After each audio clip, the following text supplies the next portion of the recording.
Ladies and gentlemen, boys and girls, dying times here. Well, hello, everyone. How are all you fine human beings doing tonight? I obviously am not Comix Division. I am of the Dixivision. I am Sir Nickwiser of the 32 Flavors. A lot of excellent human beings all up in here in the chat, and Wes Moody wasting no time for $1.99 with a super sticker. Thank you, Mr. Wes. Likes to see, man, everyone's at Comrade Root, Korean the Base, Islington Girl, Parrot Head, Null Void, Storyman Jack, John Edgar. Holy macaroni. Hell yeah, guys. Thanks for joining us. Appreciate all of you. And we might have a drop by from our Dix Division lead towards the end.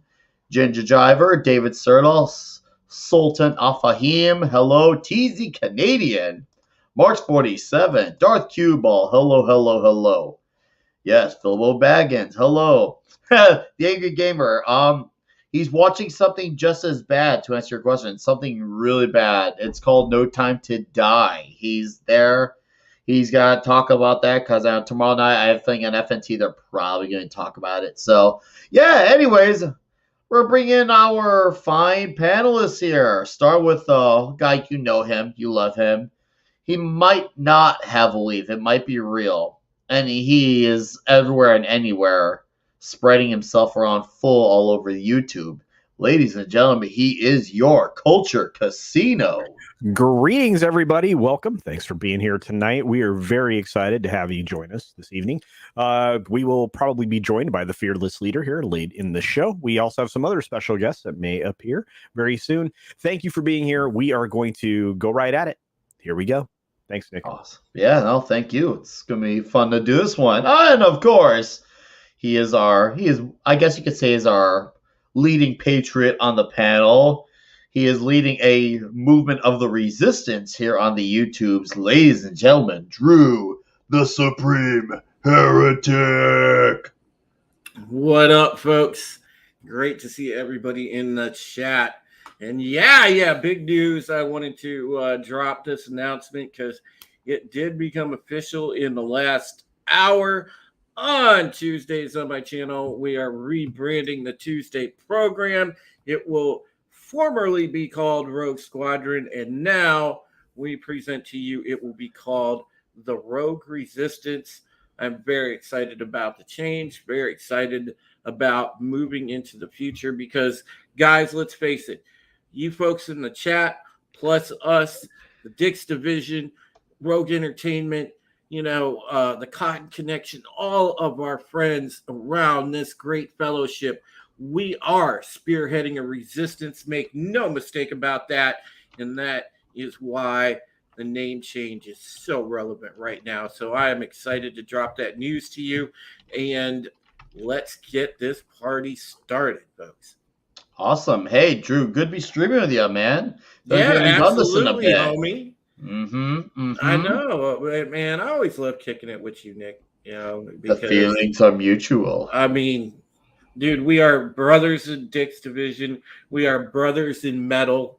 And, dude, I will always be ride or die on your team, my friend. All right. Hey, once again, mutual romantic feelings as well. Hello, Mark Santos, Stone Cold Jeremy, the Islington Girl, Judicon, Ginger Jiver, Jalantronic. I see all of you as well. Kaylee D, hello. And, of course, last but not least, he has the infamous question here on the YouTubes. Conspiracy or conspiracy? He is Wes Moody of the Wes Moody Webcast. It's great to be here on the Thursday night throwdown with my good friends here, Nickwiser, Culture Casino, and Supreme Heretic, and of course, the best chat on YouTube. We have a fantastic show for you tonight, and we're going to talk about all kinds of good stuff. And, yes, we are. Yeah, so it's great to be here, and I can't wait to get started. Thanks for having me on. Hey, no, guys, I feel like this is a very timely one, especially coming off a hot Dave Chappelle special that is, well, making quite the rounds, and all for all the right reasons, in our view, the right reasons. And I'm very excited that it's crazy we can be excited talking about an article like this because it's coming from a place of laughter. I know us on the panel and to all of you in the chat, we're all like, it's nice to have you find some material to enjoy and laugh at, and to know that there's a response, right? Exactly. It, it's just like, yes. You know, Nick, their attitude is, how dare you tell normal jokes again? I know, right? It's just like, how dare you? dude, the power's in my hands. This is pretty wild. Anyways, before we kick on tonight, Mr. Stone Cold Jeremy for $3. What's up, Stone Cold Jeremy? And then the Motolicious one himself, Motolicious, for $5 says, I sure hope those 3M N95 masks work better than the 3M Combat earplugs. Oh, man. All right. Thank you, Motolicious, Stone Cold Jeremy. Appreciate you guys. All right. Well, let's get to our very first article for tonight about one Dave Chappelle. Yeah. Let's do it. All right. Do it. Yes. Yeah. All right. Yeah. Yeah. Wow. Whoop. Wow. Wow. There we go. You want to read this one, Culture, or I can take it away? No, I can do it, brother. Okay. Yep, just get me to the top. There we go. Dave Chappelle is facing allegations of transphobia and homophobia over his remarks in his Netflix special, The Closer. The special, his sixth and last for now, with the streaming service since 2016 deal, came out Tuesday and immediately sparked backlash, including from GLAAD and the National Black Justice Coalition for jokes directed at the LGBTQ plus community, specifically trans people. At the show, recorded at the Fillmore in Detroit in August, Chappelle, who has long been criticized for remarks about the LGBTQ plus people, stirred things up again by making comments like, gender is a fact. Every human being in this room, every human being on Earth had to pass through the legs of a woman to be on Earth. That is a fact. Mama Susan, I am reading an article, just so you know. He went on to make fun of the genitalia of trans women.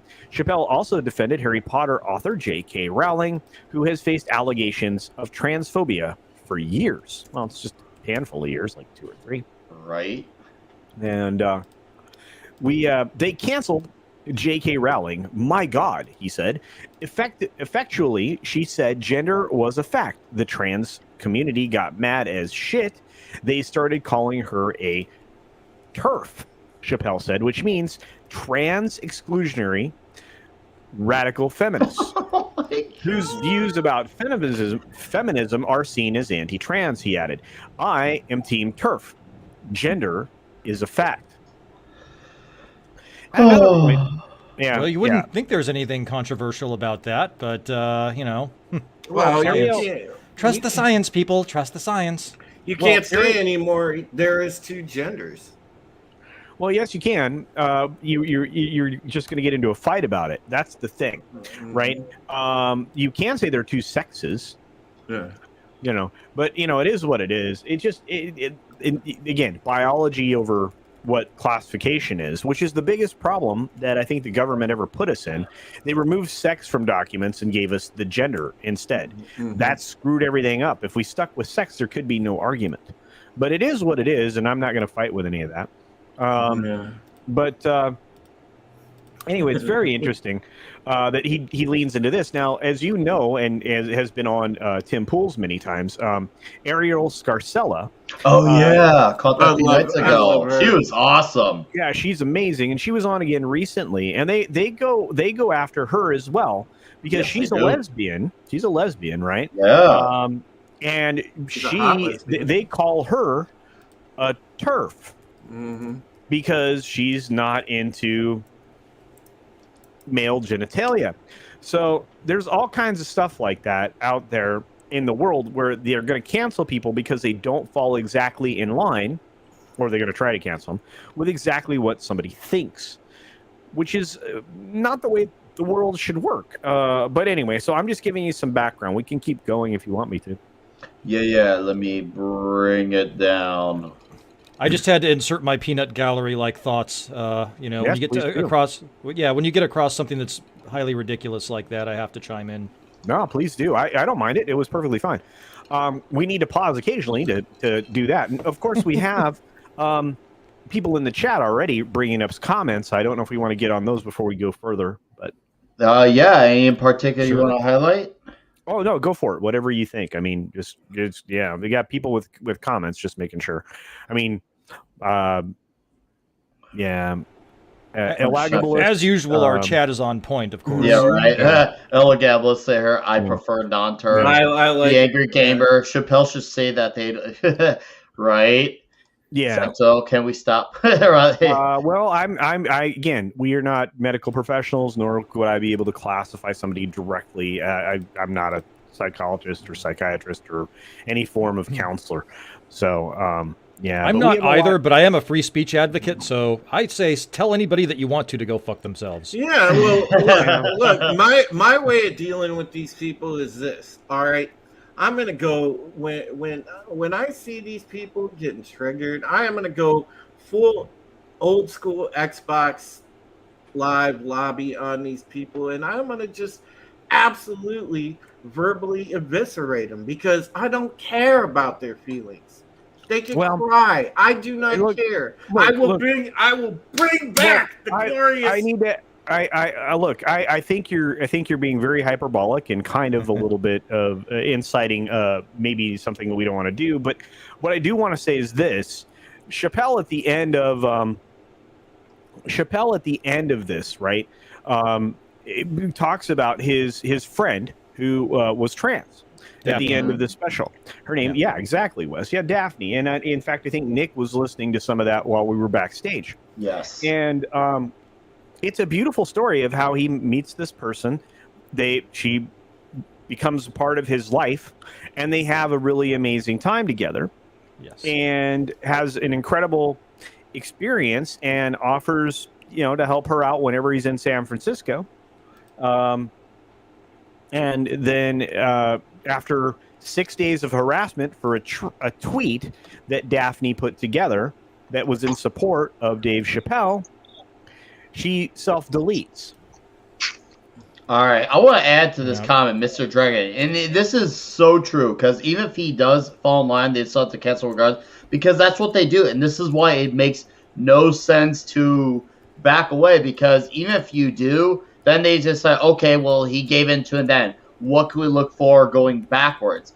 It's the thing is, I've learned, and Rogan has finally come around to realizing it. These people act like they're like coming from like this genuinely kind-hearted place, but really, you give them that one thing. It's never about that one thing. They never ever stop. They are relentless. They are a vicious monster about it. They're never gonna stop. And I blame the opposition a lot of this, because a lot of them accepted and gave way to it by just kind of putting the stop sign in front of them and then putting the sign down and letting go. It's that whole do not pass go thing. They let them pass, and they kept giving in to them because there was a lack of a spine. There was no backbone.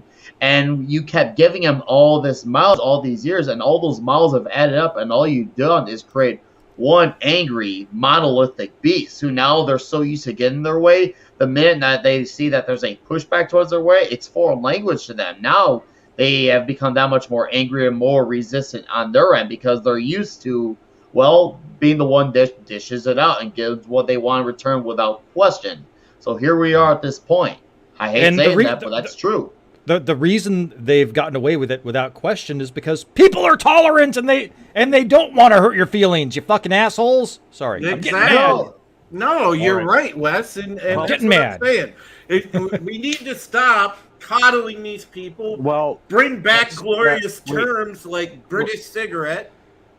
There's a lot. Yeah, there are a lot. I like this new animated version of Nickwiser. Did he find coffee? Yeah, I don't know actually. Hail the Sentinel. Me too. Yeah, hail to everyone in the chat. Thank you for those of you joining us. I will And recount hi, Tom. that right now Comix is kids. doing homework for Friday Night Tights, and he will be joining us towards the end of the show. So there you are. I'll keep reading so we can continue on, because obviously there's a lot of things to chat about here. So here we go. Another point, he talked about getting into a fight with a lesbian, quipping, "I'm glad TMZ didn't believe that because I beat the shit out of her. I'm not going to lie, it was her fault. I had no choice." You know, and again, in the context that the joke was told, because this gives it no context, there's a story behind it, and he made it very humorous. And you had many different faces in the audience, and they all seemed to enjoy that joke. So I'm just going to say, at the end, Chappelle again referenced DaBaby and other black celebrities like Kevin Hart, who have faced scrutiny for anti-gay remarks, saying he will no longer make jokes targeting the LGBTQ plus community until we are both sure that we are laughing together. "I'm telling you, it's done. I'm done talking about it," he said. "All I ask for of your community, with all humility, will you please stop punching down on my people?" My people. Yeah. I mean, it's good to see that, you know, they're obviously Dave Chappelle has been very open historically about his respect for people in general in the community, and he is, you know, it's fair to say he's leaned, I guess you could say, humanly left, not psychotically left. And Tom, I don't think it's. I'm Tom's muted. yeah, I was gonna say who. Yeah, I just feel like a giant. I think it's 70s rock fan. Am I muted? No, we hear Darth Vader here. Yeah, we think you know what we did last summer is what's going on. Yeah. I can't hear myself. Something's going wrong here. Yeah. All right. Well, hi, sir. How's it going? Like, no, you don't know Good what I did guys. last summer. You don't. Oh, wait, it's on YouTube. Never mind. In big media, this has been a part once again with the constantly giving in. Like, it's like they have created this narrative that this alphabet community is exempt from joking, even if it is out of good intentions and it's nothing more than just that, a joke.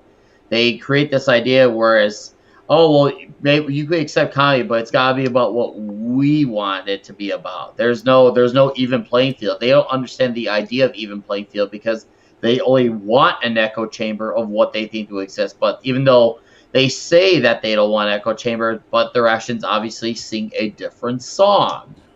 It's amazing how much they contradict this shit, and yet they still do it, and they still think that they're not contradicting themselves. They think that the only thing that exists is their way or the highway, and obviously we're seeing that now with the reaction to one Mr. Chappelle. Right. Yeah, and you know we've got a few more chats in the room here. Yeah. Yeah. So we need to hit those before we read on in the article, I think. Yeah. No, I'm gonna. Mr. Roof Korean here for $5 says, "Join the Learn Stop Motion video. Create a robot chicken-like comedy show and tell mean, ruthless jokes to berate crazies and politicians to humiliate." Comrade Roof Korean, the base. I look forward to that. Please bring that. I think you can do it. I think anybody can do it, and I would say go for it because guess what? Nobody else is doing it. Yeah, It is time to go ruthless. We need more. We need more. All right, and then Mr. Nate They should D. definitely be lampooned vigorously. Yes, Nate D for $5 says, "Here's to pay for half of Comix's movie ticket. To be fair, in 2021, that might be a third, if not a quarter, but the donation is very generous on your behalf." And Mr. Tickle Trunk for a Canadian $5 says, "I have an inkling of happenings that may or may not have transpired last summer." We all sat inside What's up, and did Mr. jack Tickle shit. Trunk? That's what happened last summer. We didn't do nothing. Yeah. How you doing? Well, I stepped in human feces because I live in California, but that's, you know. Well, I just hopped in on my phone quick, guys, because I seen you were talking about the Chappelle thing, and actually did see the special. And perfect. yeah, I mean, I said it earlier. It may not be his best ever, but it's definitely going to be his crowning achievement. I mean, he says everything that everybody needed to hear right now. he takes everybody to task. And when he says "my people," I don't think he just means like black people or anything like that. He's talking about just, people who aren't fucking crazy in general. Yeah. Right.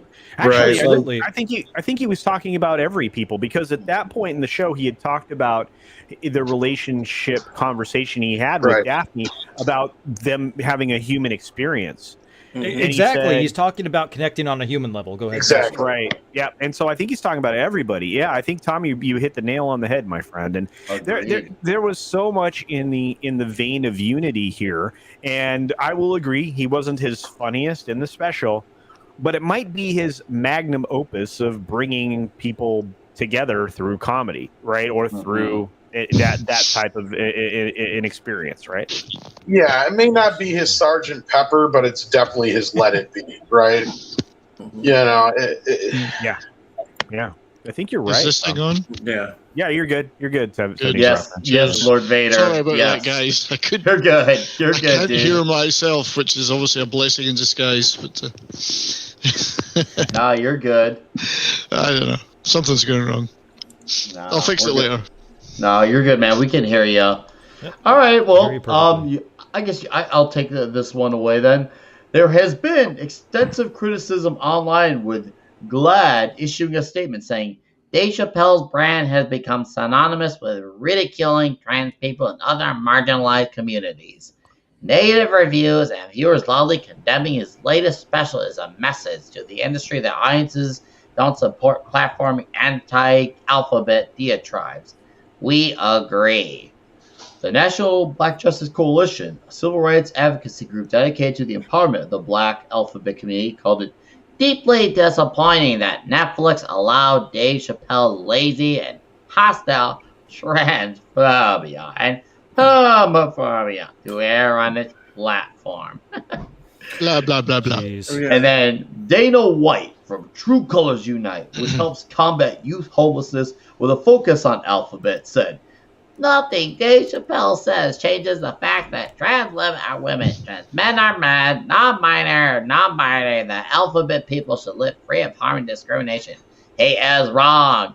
And Netflix has empowered him to be wrong loudly." Well, clearly she didn't watch it, because he's talking about connecting on a human and a universal level. So, whatever.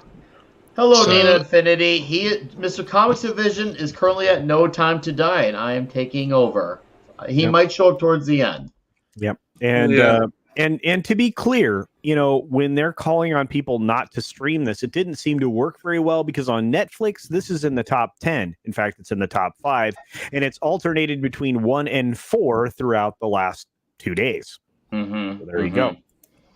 Well, it's one of those things where, if you tell people, hey, don't see this or don't do that, you're kind of gonna make them want it that much more, because you're talking about in that sense where it's just like, whoa, what's that? What's he talking about? Like, it's kind of like the whole reverse psychology, and we're seeing that play out currently as we speak. Now people are like, oh, hey, what's this Chappelle thing that's getting controversy? I want to check this out, and now they're elevating it higher in the views by shooting themselves in the foot talking about it. They should have just stayed silent, and maybe, I'm sure this would have done well on its own merits, but if anything, they have just added to it by talking about it this much. Well, we all Yeah, knew they were going to come after him. the Streisand effect, right? Yeah. Yeah, Yes, we all sir. knew they were going to come after him. We all knew it. It was a given. Yes, Oh, sir. whoa, that's a good comment. Yeah. And Nate D for $3 says, Chappelle just hit Bill Hicks level. Thank you, Nate D, for that. You really did. Hail Nate D. Yeah. I mean, I think that it's sad that common sense has become Bill Hicks level, because but I'll give it to him, because if you look at it into great works like Shakespeare, a lot of times the fool or the comedian or the clown, whoever it is, they were the ones that had the greatest insight into the human condition, and it seems to be true in modern times as well. Yeah. And Mr. Diego Flores for $5 Peruvian dollars? Peruvian I think. souls. Peruvian souls. Thank you. Comics, your hair grew fast and now sound like Nick. And Nick, you sound like Culture. What is this? I'll Wackos are calling Zazie Beats to what? Oh my God. Yeah, we had Diego on Bounding into Comics. We had something about that, and they it doesn't stop. It's getting more clown world every day. And I don't even know if these idiots realize just how stupid they sound, because somehow they rationalize these statements in their mind. And all of us that have common sense, that are sane people, understand that it's complete idiocy. But these people somehow justify this in their minds, that they're making some brave and bold statement about social commentary, when in actuality they're making themselves look like a complete horse's ass. Okay, and it's long past time. We need to start telling these people they are horses' asses and treat them how they should be treated. Yeah, it's hard to convince them that they're being treated like that, Drew. I'm sorry, Wes, but I have to mention this. It's hard to convince them that when the public perception is considered, what they're doing is the normal thing. I think you gotta take away that public perception if you're gonna try to change anything, because that is the one who's controlling that. They're the ones who have made this behavior normal of demonizing each other based off of class. They've made it a normal thing for celebrities and writers and artists and creatives to go after the common fan for what they think and believe. So it's definitely because of that. The media has made that an okay thing. Yeah, first things first, they have to be held to the same standards that they hold everybody else to. Yeah. So that means, sorry, but a few of them are going to have to get sacrificed up. That means like Amber Heard and a few others, they're going to have to go flip some burgers. Yeah, well, that'll never, pretty much. That'll never happen, Tom, No, because the Hollywood cult is. I know, but that's what it's going to take. It's going to take first of all, and then it's going to take a few of them that, when you get to a point where we get our point across, and then they'll start to understand why it's not the right thing to do, right? Mm-hmm. But we're not that way. We're not about to go out there and do this shit, right? Like, that's not the type of people most of us are. Yes, that's true, Tom. I just find it interesting that... with our wallets. Well, we have good news and bad news, and the good news is they care at least enough to engage in these types of shenanigans, and the bad news is they're woefully uninformed and very ignorant, and they're acting on ignorance and really playing into the hands of the very people that they claim to be fighted against. Mm-hmm. Yeah, what's interesting is this is all part of the death of humor. I mean, or the attempted death of humor.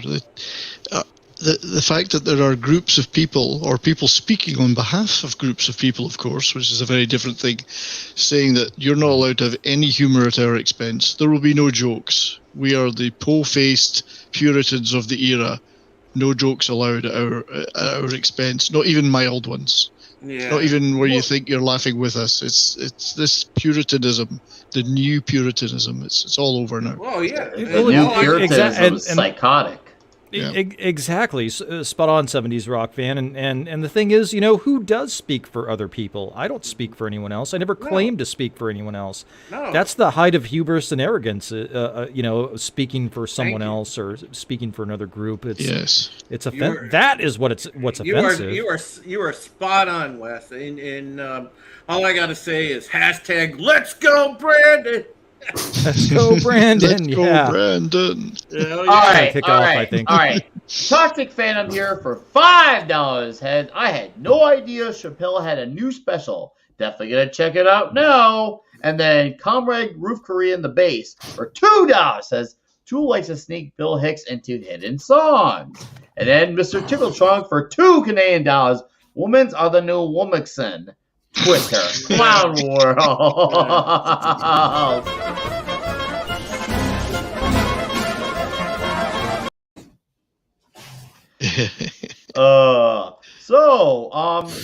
We're currently rotating our fellow human beings here who are bearing with us. We're gonna welcome here Mr. George, the Giant Slayer.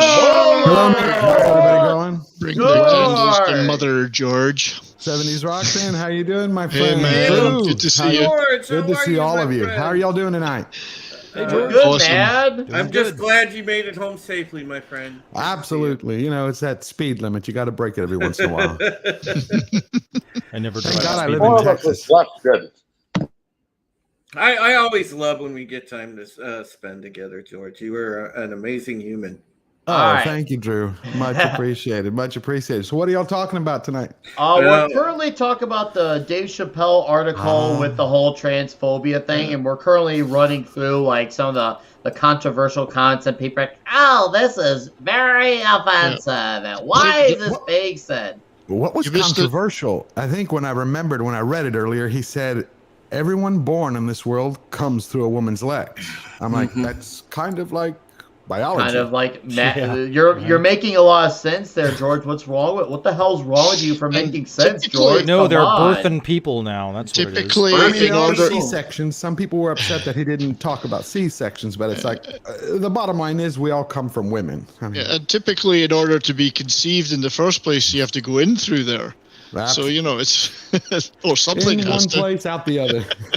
All right, Comrade Blue Korean debates for $5. Even after it's too late, the first people lined up and sacked to the mob will be the useful idiots that got them there. Hollywood won't survive the mob. Mr. Tickle Trunk for $2 Canadian. I love that because of George. We have our own norm. Thank you, Mr. Tickle Trunk. And Nate D for another $2 says, George, welcome. And then, that echoed. I heard that. Oh, hell, Nate.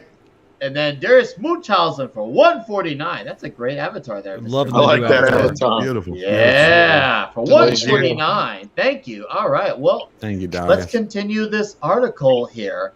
Well, do you guys got a reading real voice quick. on here? Yeah, go ahead. I just wanted to say, like, because George made a great point there about the whole thing. Because, like, yeah, sure, there's some women who sadly can't have children, but that's not the point. The point he was making with that story was what a lot of us have been saying, and a lot of people need to start saying, especially women, and saying, wait a minute, this shit ain't fair, right? Like, why are a bunch of trans men coming into our sports and stuff and kicking our ass, and nobody's doing anything about it? Right. You know, that's why his whole point was, like with, fucking is what's right. Tom is what's her exactly right. face? Hi, Tom. Yeah, what's her I didn't see face? you in a second. God damn it, what's her name? The You talking one about from the soccer? Kardashians. Oh, whoa. No, the one that was married to the Kardashian. Bruce Jenner? Bruce Jenner. Well, yeah. I mean, He Caitlyn brought Jenner. up Bruce Shit. Jenner. Yeah. God He damn brought it. up Caitlyn No. Jenner's whole thing about, she's not even been a woman a year and she's already woman of the year. Yeah, That's never the whole had a point. period. Yeah, sorry. Yeah, exactly.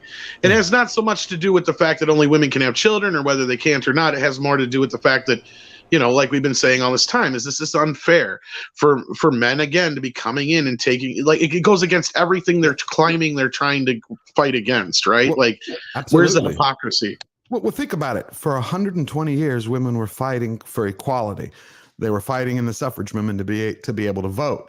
Yes. So then all of a sudden they're like, we're going to be treated as first-class citizens, as equals, not second-class citizens. And here come along some men, who are saying, we're women too. We have tampons. We have periods. Guys, I have the counter argument to that. The reasoned progressive counter argument. Shut up, you bigot.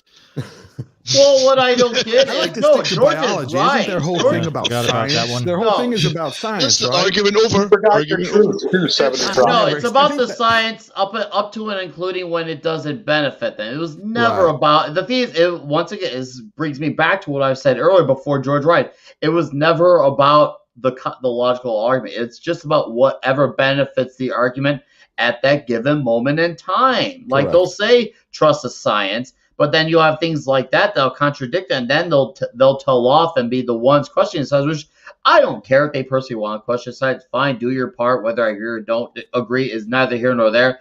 It's the fact they literally will contradict themselves, and they find it okay to contradict themselves because, once again, their point of view, their idea is considered the public way of thinking, the public perception, because they had that public perception that makes it like a normalized way of it being okay to contradict yourself every 5 minutes.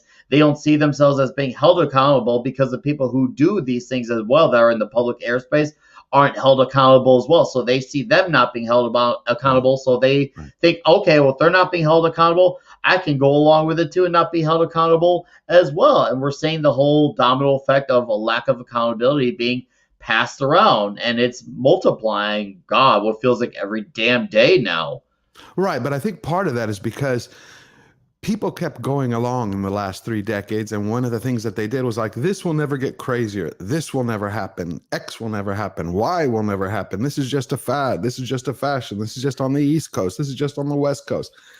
Let the crazies have whatever they want and just keep them away from us. But what we've seen is retreating. It's almost like, God forbid to talk about Star Trek, but it's almost like that line, you know, when do you draw the line in the sand? You know, the Borg keep coming, we retreat, we retreat, yeah, we retreat. And when in the past we said, well, what's next? They said, there's nothing next. Nah, what are you saying? This is it. That's it. This is it. We're over. We're done when we get this. Yeah.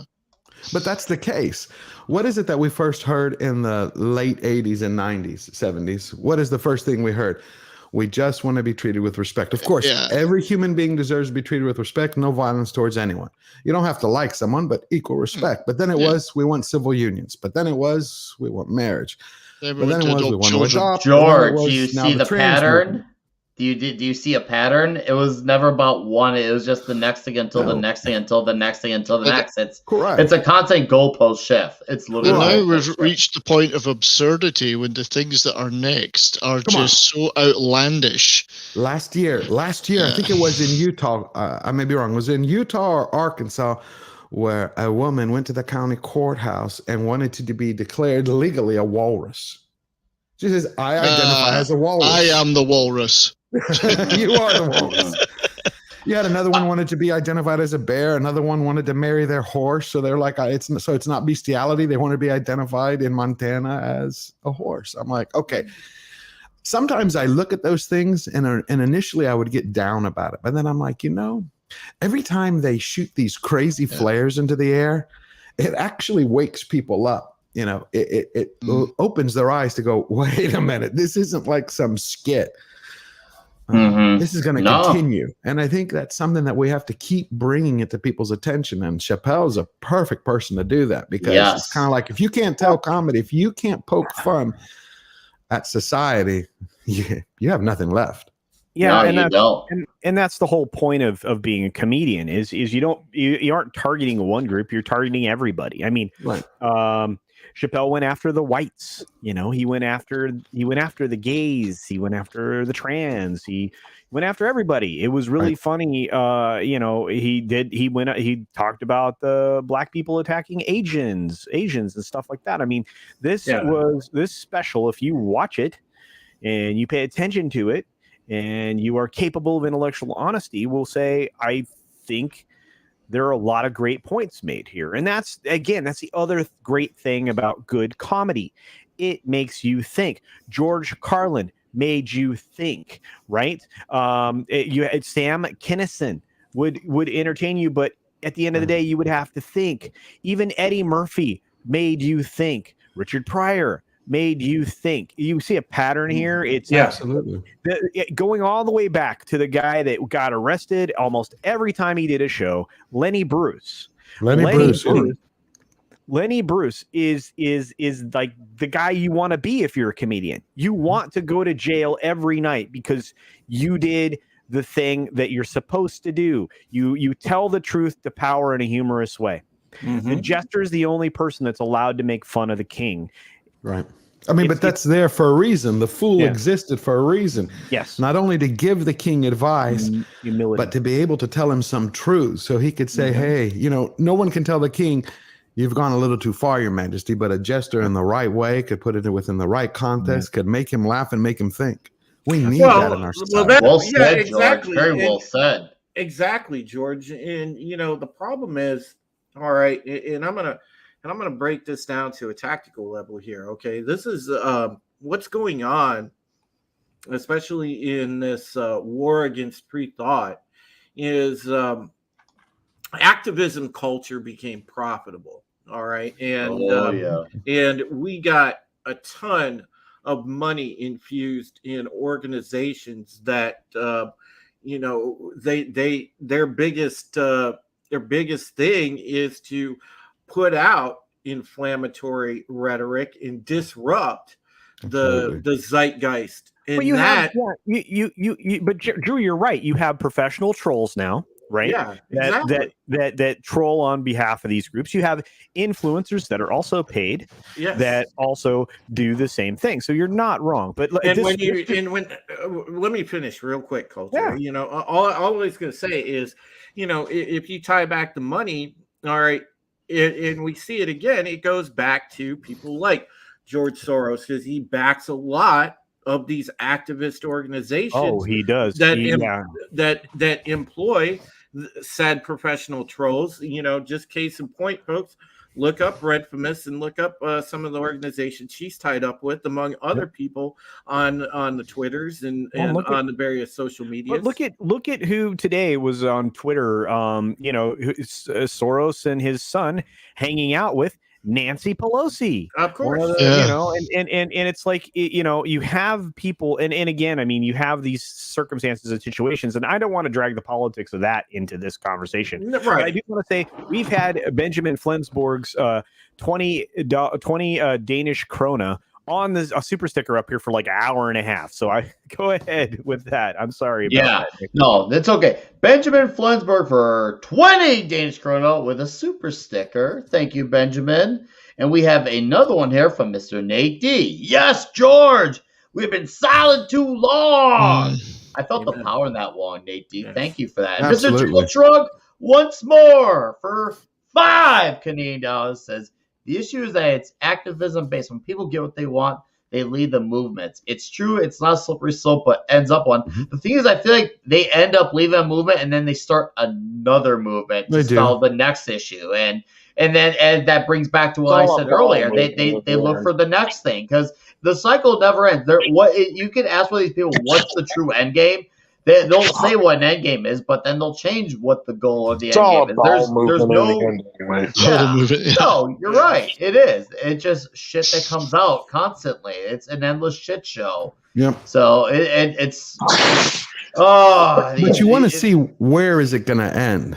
Like when you want to project where's the end game, it's not another movement. It's the division and the breakdown of society, so they can be able to turn around and go, "Ta-da! We have a plan to save everyone." The one saving grace now might be that they're starting to eat themselves because they're going so far. They've divided into so many little groups. They're going to eat themselves. Correct. Because remember. Throughout all of history, you have civilizations and you have tribal societies. Tribal societies war. That's what we're starting to go through, this breakdown by identity cultures and identity sectors. And nations, civilizations, they unite. I mean, how do you think America, we kept America together for 240 plus years with every culture in the world, a big melting pot. We did that because we had a united understanding of freedom, independence, creativity, thought. That was our culture. No one else had it. Like, you can do whatever you want as long as you don't harm anybody. And now we're slowly breaking back down into tribal societies. And you're 1,000% right, because we are right now led by a bunch of divisive motherfuckers. Absolutely. And I'm tired of it. Amen. And they're doing it for a reason, though, because again, if you divide people, you and create this tribalism circumstance, and now they're even creating caste systems across many other countries right now. And this is all an end game that we're in now. And Tim Pool said it today, and we've talked about it before. They are trying to set up an authoritarian social credit-based system here in the United States. And one of the elements of that is the banking system, which they've already started to do that way. Culture. You have efforts by some true politicians in Washington that are trying to thwart these things, right? And deny the opportunity for these kinds of things to happen. But they'll be marginalized, to use one of the words that everybody here likes to use so much on any of these articles, and they'll be outcast, from the power dynamic because they are demonstrating wrongthink. To get that bill signed by a president, first of all, it puts the president on the wrong side of an issue going into an election year, because we are headed into an election cycle. Yep. Yeah.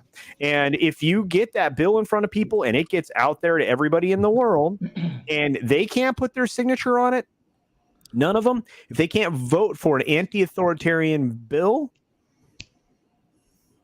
there's a problem. Well, that's exactly right.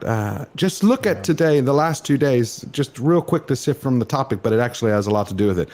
There's a county in Colorado that last week, the city council had put forth a resolution to be able, under emergency orders, to be able to enter anyone's home at any time for anything, stripping the Second and Fourth Amendment. Like if you had guns that they considered that were wrong. Well, they're doing that in Canada now. I mean, that's the law in Canada coming. They rescinded it today. Yeah. But it wasn't the fact that they rescinded it. A lot of people were overjoyed. It was the very fact that it was brought up. I'm like, this is the United States of America. We actually have a Constitution, a Bill of Rights. That's the thing. They don't care about the Constitution, about that, and that's the thing we gotta understand. Like, we understand it, we get it, we use it to our advantage, but these people don't care about it. They see it, and they just see it as nothing more than a piece of paper, which obviously, in more context, it is far more than just that, because we see the actions of what it's capable of, but they don't see it like they just see it as a piece of paper they can step on all day long. And we can't convince them out of their position, because they didn't come to that position by way of a logic. They came to their position because of what they're emotionally taught, and to think with their emotions and not to have critical thinking. And now that they're so emotionally invested in that position, George, they've made it like a core root of who they are. Like, you take that trait out of them, I says to many people, they don't know who they are without. To take that trait out of them would be to take out who they are. And Zuby has said this best. You can easily fool somebody, but it's a lot harder to convince them that they are being fooled. And a lot of those people would rather just double down on the lie because they're so invested in the lie. That lie makes them feel better, and they see the truth as an act of harm and the lie as an act of kindness. As subverted, weird as that sounds, that's exactly how they see that. And you're absolutely right. You're absolutely. That's why talking about Dave Chappelle, we need to defend people like that to the death. Yes. I mean, intellectually, not violently, but we need to draw a line in the sand, because you lose the last comedians, you're losing not only something that enlivens a heart, brings you joy, you're losing a potent weapon to shine light in some of these areas that just facts can't always do it. Yeah. Well, look, the new world order is exactly what it implies. It's order. It's not freedom. It's not individual liberty. Right. They don't like that. The powers that be, even John D. Rockefeller, I believe, said, it was quoted as saying, competition is sin. And so, these are authoritarians, and that's what we're up against. And now you reminded me of the movie Network that we were talking about last week. That I rewatched it again, where I think it was Beatty gave the speech to Ned Beatty. Ned Beatty, he gave the speech in the conference room. The world's a business, Mr. Beale. Business, yes. Yep. All right. Mr. Tickle Trunk here for $5 Canadian says, even Eddie Murphy's Delirious had gay jokes, and he's pro-gay too. I'll play tennis with a gay person joke was about having a gay friend and it being normal. And that's exactly how it should be. The problem is, and this is another case of them saying like they want this stuff to be normal, but the problem is they do nothing to make it normal. Because if you want it to be a normal thing, you should just kind of let it happen in passing and not bring it up. Because if you're constantly making a big fuss celebration about it, well, then you're not going to make it seem like a normal thing. You're going to constantly give it this celebration, annual festival thing. It could never be normal if you keep celebrating it to the proportion that you do. You want it to be normal, just let it happen and don't give it the attention. But they don't know how to make something normal that they claim that they want to be normal. But anyways, going for it, Mr. Mad Mardigan the Magnificent. Not gonna believe this one. So there I was at a movie theater trying to find comics, and they kicked me out for yelling, comics! Gotta be on your stream. I guess I'll try it again next week for $10. Should we Mardigan. give Matt a Mardigan. link? Is Mardigan will always, that never man fail. is a national treasure. Yeah, he'll never fail to get a plug-in, Mardigan. No, we'll have to find a way. If he's good, he can shoot us one of us a message to see if he's cool being rotated, because obviously we have a rotation of guests. If he's good with that, I'd be glad to send him a link. And then we got Mr. Rudy here for $5. Says, a man with his thing removed is still a man. A woman thing sewed on is still a woman. Right. Adding, removing things doesn't change your No, gender. of course. There was somebody 3 weeks ago, which I had never heard of before. He removed everything. He literally became like a Ken doll. Ooh. It's called nullification. I never heard of it. Dude, I mean, it's just like, how can I don't understand, and I guess part of it is, I'm not going to try to sit here and say that I can put myself in somebody's shoes that goes through gender dysphoria or whatever, or the, psychology of the whole thing. But man, you really have to have some deep-seated psychological issues to mutilate yourself like that, because that is self-mutilation to the highest degree. I mean, I can't. You're absolutely right, Drew. But I think can't that understand. that problem goes back to a lot of the physicians. Look, 6 years ago, the statistic was, I believe, 0.001% of our population has body dysphoria. 0.001. That means we shouldn't even be having this conversation, because it would be so infrequent. Think about that. You're talking about 25 to 28,000 people in the country. Yeah. That shouldn't even be making the news. No. Just from a numbers basis. Oh yeah, absolutely. But the way that the extreme left has control of the media, every Hollywood apparatus, every sort of cultural inroad, they make it seem like a majority, which just absolutely skews reality for people that live in a bubble and actually don't go and look at things outside and at street level and talk to their neighbors, which I like to make an effort to do so. I don't just sit in every day and at the computer 100% of the time. I like to go out and sit down and have a cup of coffee and speak with average people. And that's the important thing is connecting with other human beings. But we've strayed far afield. We probably need to redirect on the article, and so I shall resume. While Netflix hasn't commented, nor has Chappelle, those associated with the platform have been speaking out. Jacqueline Moore, showrunner for the Netflix series Dear White People, who is part of the LGBTQ plus community, said in a thread she's done with the company. Well, I guess she's not running the show anymore. That's a shame. In her tweet, she said extensively that I love so many people. So many of the people I've worked with at Netflix, brilliant people and executives who have been collaborative and fought for important art. But I've been thrown against walls because I am not a real woman. I've had beer bottles thrown at me. So Netflix, I'm done. What? Yep. I've had beer bottles thrown at me. No. What does that have to Clearly, do with... she hasn't seen the Chappelle special. Yeah. No, Again, that sounds like some people, shit. These are people that this is the very thing Dave talks about in the special, and I'm just going to paraphrase. He says specifically in there, none of you've seen my show. Right. None of you see my show. I mean, if Tom were still here, he would say the same thing. These people that are commenting, the people that have these reactions, the people that repeat the talking points, and mind you, that's all they are, is talking points. They're the fancy words that they use to shout people down. Right? They're the weasel words is how you can refer to them. They're a made up language that essentially shouts down anybody who doesn't agree with them, and that's not actual discourse. But no, that's not even a debate. That's just throwing stones. Yeah, you're assuming they want a debate. They don't want a debate. Hence the name of the previous special, Sticks and Stones. But Tara Field, I love that growing up. We said that every day in school in the morning. It was like 60 stones may break my bones, but words will never hurt me. They were like, the teacher was like, just remember that every day. And that's thank God that we did.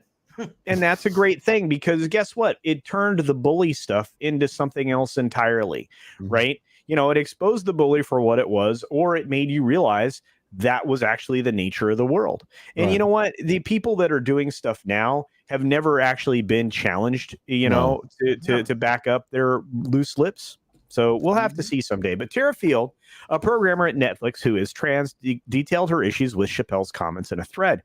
She said it's not about being offended, but the harm that content like this does to the trans community, especially trans people of color, and very specifically Black trans women. I don't even know what she's talking about, because none of that's anything having to do with the comedy special. Right. Field included a list of Black trans people who have recently been murdered.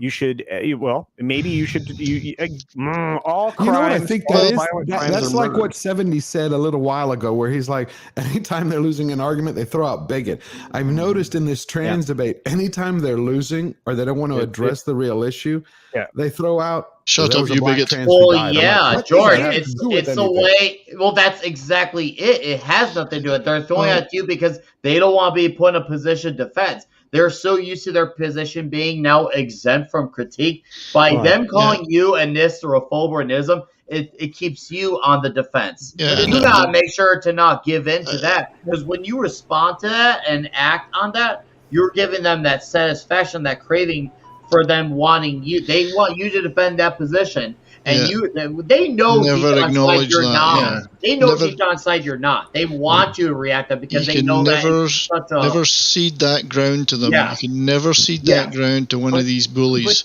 So the question is, and this is the thing, and you're right, that 70s rock fan, but this is the response. Cite something, cite sources, cite a line, cite a paragraph. There's nothing here. She says the harm the content like this does to the trans community. Cite it. What specifically did he say? Because he doesn't. So anyway, they also Field included a list of Black trans people who have recently been murdered, which is tragic.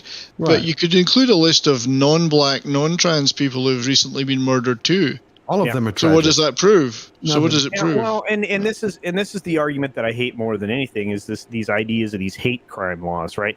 Because anything that's violent, like against a person, anything that's violent, a violent crime of any kind is a hate crime. Right. I mean, you know, I mean, it's just the way things. Anyway, we need to continue. So here we go. You know what I realized now was y'all remember Stretch Armstrong? Yeah. I'm now realizing, what the hell? Was he nullified? He had nothing down there.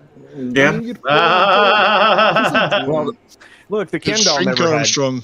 the Ken doll never had anything either. But anyway, so all right. Tara Field says specifically, I work at Netflix. Yesterday we launched another Chappelle special where he attacks the trans community and the very validity of transness. No, he didn't. You didn't watch it. All while trying to pit us against other marginalized groups. No, he didn't. You're going to hear a lot of talk about offense. Oh, okay, except that cite something specifically. Anyway, we need to keep going. This pisses me off. No. They won't though. They never have valid examples. Yeah, and watch it. And it's a manipulative trick that works, because they know if they just say that broad generalization, because they have that, once again, the default public opinion, they think, okay, well, since my position is the default, they know people are going to look at it because they see them as the clearly the valid point of perception. So I think, okay, well, they said that's all I need. I don't need to look into context. And that's why a lot of them won't, unless you clarify to people, no, that's not what happened. So you have to end up being the one that proves to these people why people like Tara Field are coming up with straight up lies. Well, we have a boatload of super. Go ahead, Wes. Well, that's why. I mean, that's why the goalposts are constantly moved, and that's why if you look into some of these people, one of them, famous, those people are paid trolls, and they're paid, and what we're undergoing is a very sophisticated psychological warfare operation. Unfortunately. PSYOP. It absolutely. Anyway, which is why I'm a complete advocate of going on offense and using their own tactics against them. Right. Well, there's a bunch. I prefer to pepper them with questions because that reveals them pretty quickly. that works too. But hey, listen, we can't just sit here and be attacked all the time. At some point, we do have to push back. All right. We're gonna do a few super chats. And we're gonna count this article. Comrade Roof Korean the base for $5 says your government is actively provoking the people to retaliate or be frogs boiling. Attacks on religion are next. Then banning the Republican Party. They're already there. That's happening, dude. That's.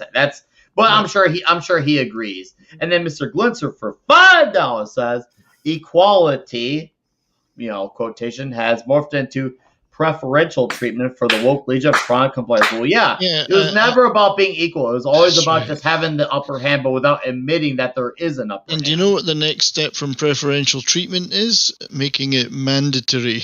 Yep. That you have to take part. Yeah. All right.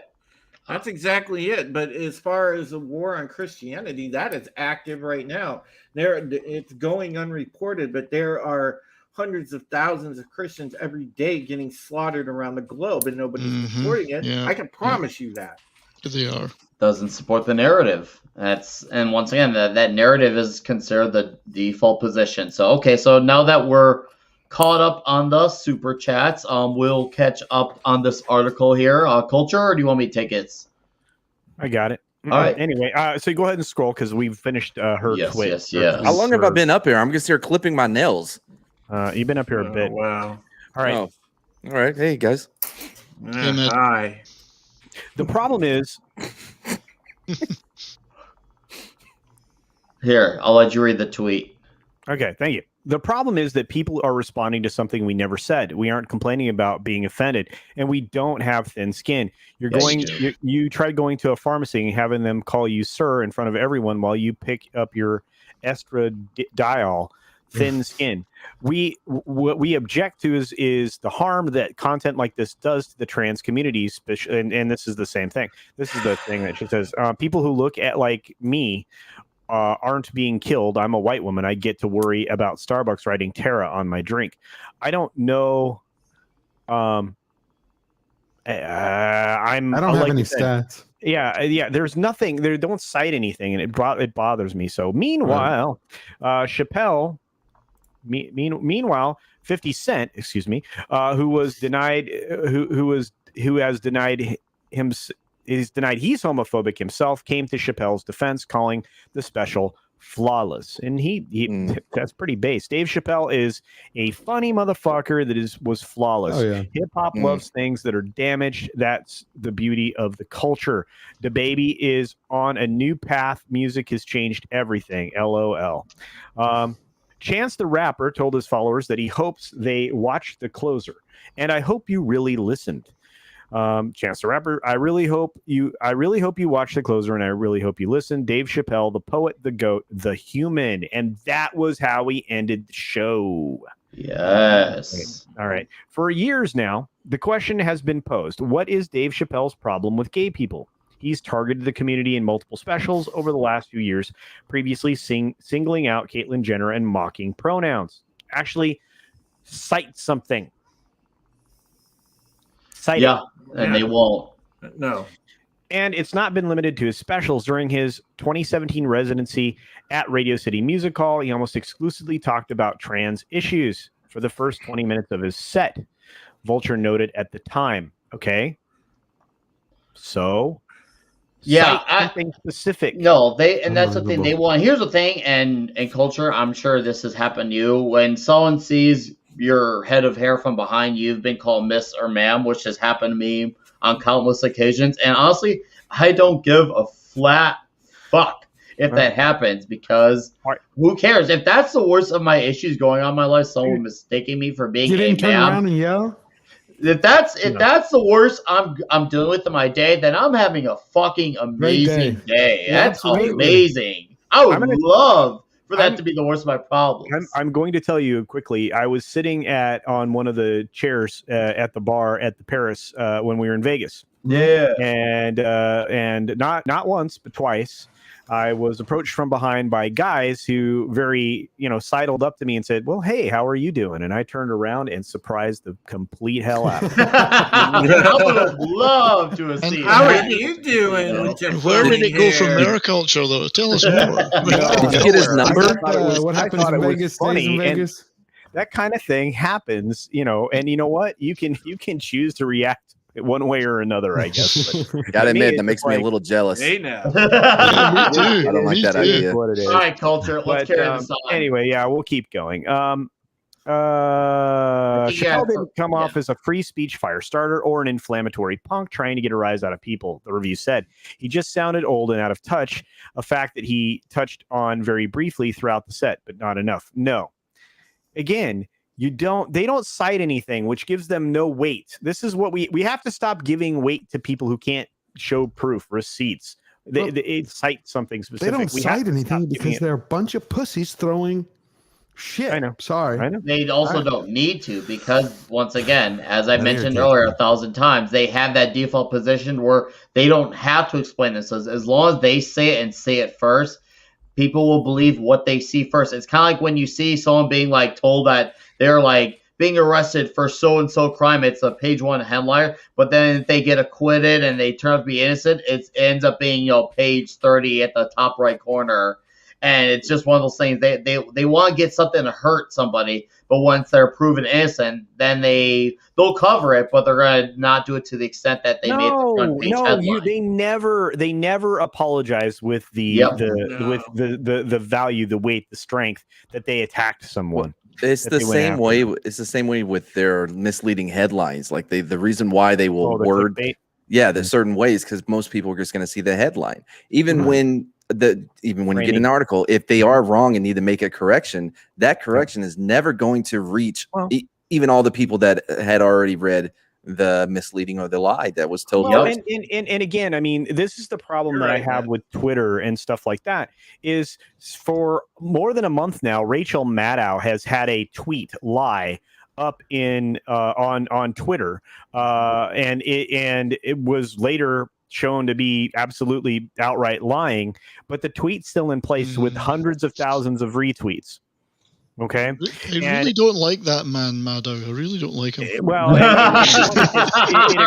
occurred to me. It occurred to me that, of course, she's saying something disparaging. She happened to appear on the bottom of the screen. That's why I thought of it. Yeah. But it bothers me that she gets away with that. The Wes isn't on the panel right now, but there was a guy. His last name is Aslan. He ate brains and weird crap when he was on CNN or some shit, and he did a tweet that he didn't correct the tweet, delete the tweet, or do any of that. Later on in the same thread, he said, "Oh, I guess I got it wrong," and that was it.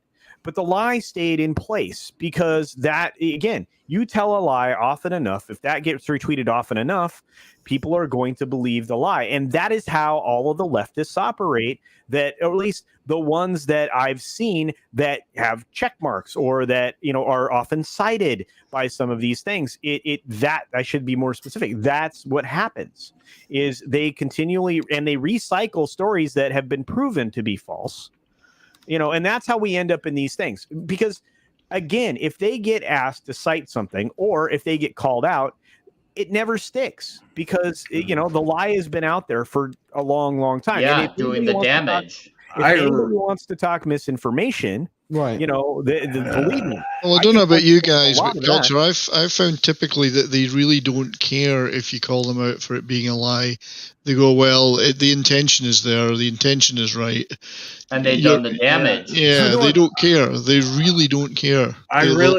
One of the most amazing things is the fact that these producers are leaving Chappelle's show, but they didn't leave when Netflix produced Cuties. With a bunch of exactly. I should tell you everything. Grooming is okay, but a comedian making fun of gays or fat people or making jokes, which they've been doing since the dawn of time, nope, that's wrong. All right. Man, I really want to respond to the super chat, so go ahead and read it, Nick. Yes, I am. I want to give my 2 cents. I'll let you have your piece on this. Mr. Comrade Rookery in the base for $5 says, going to suspend the Constitution using NSPD 51.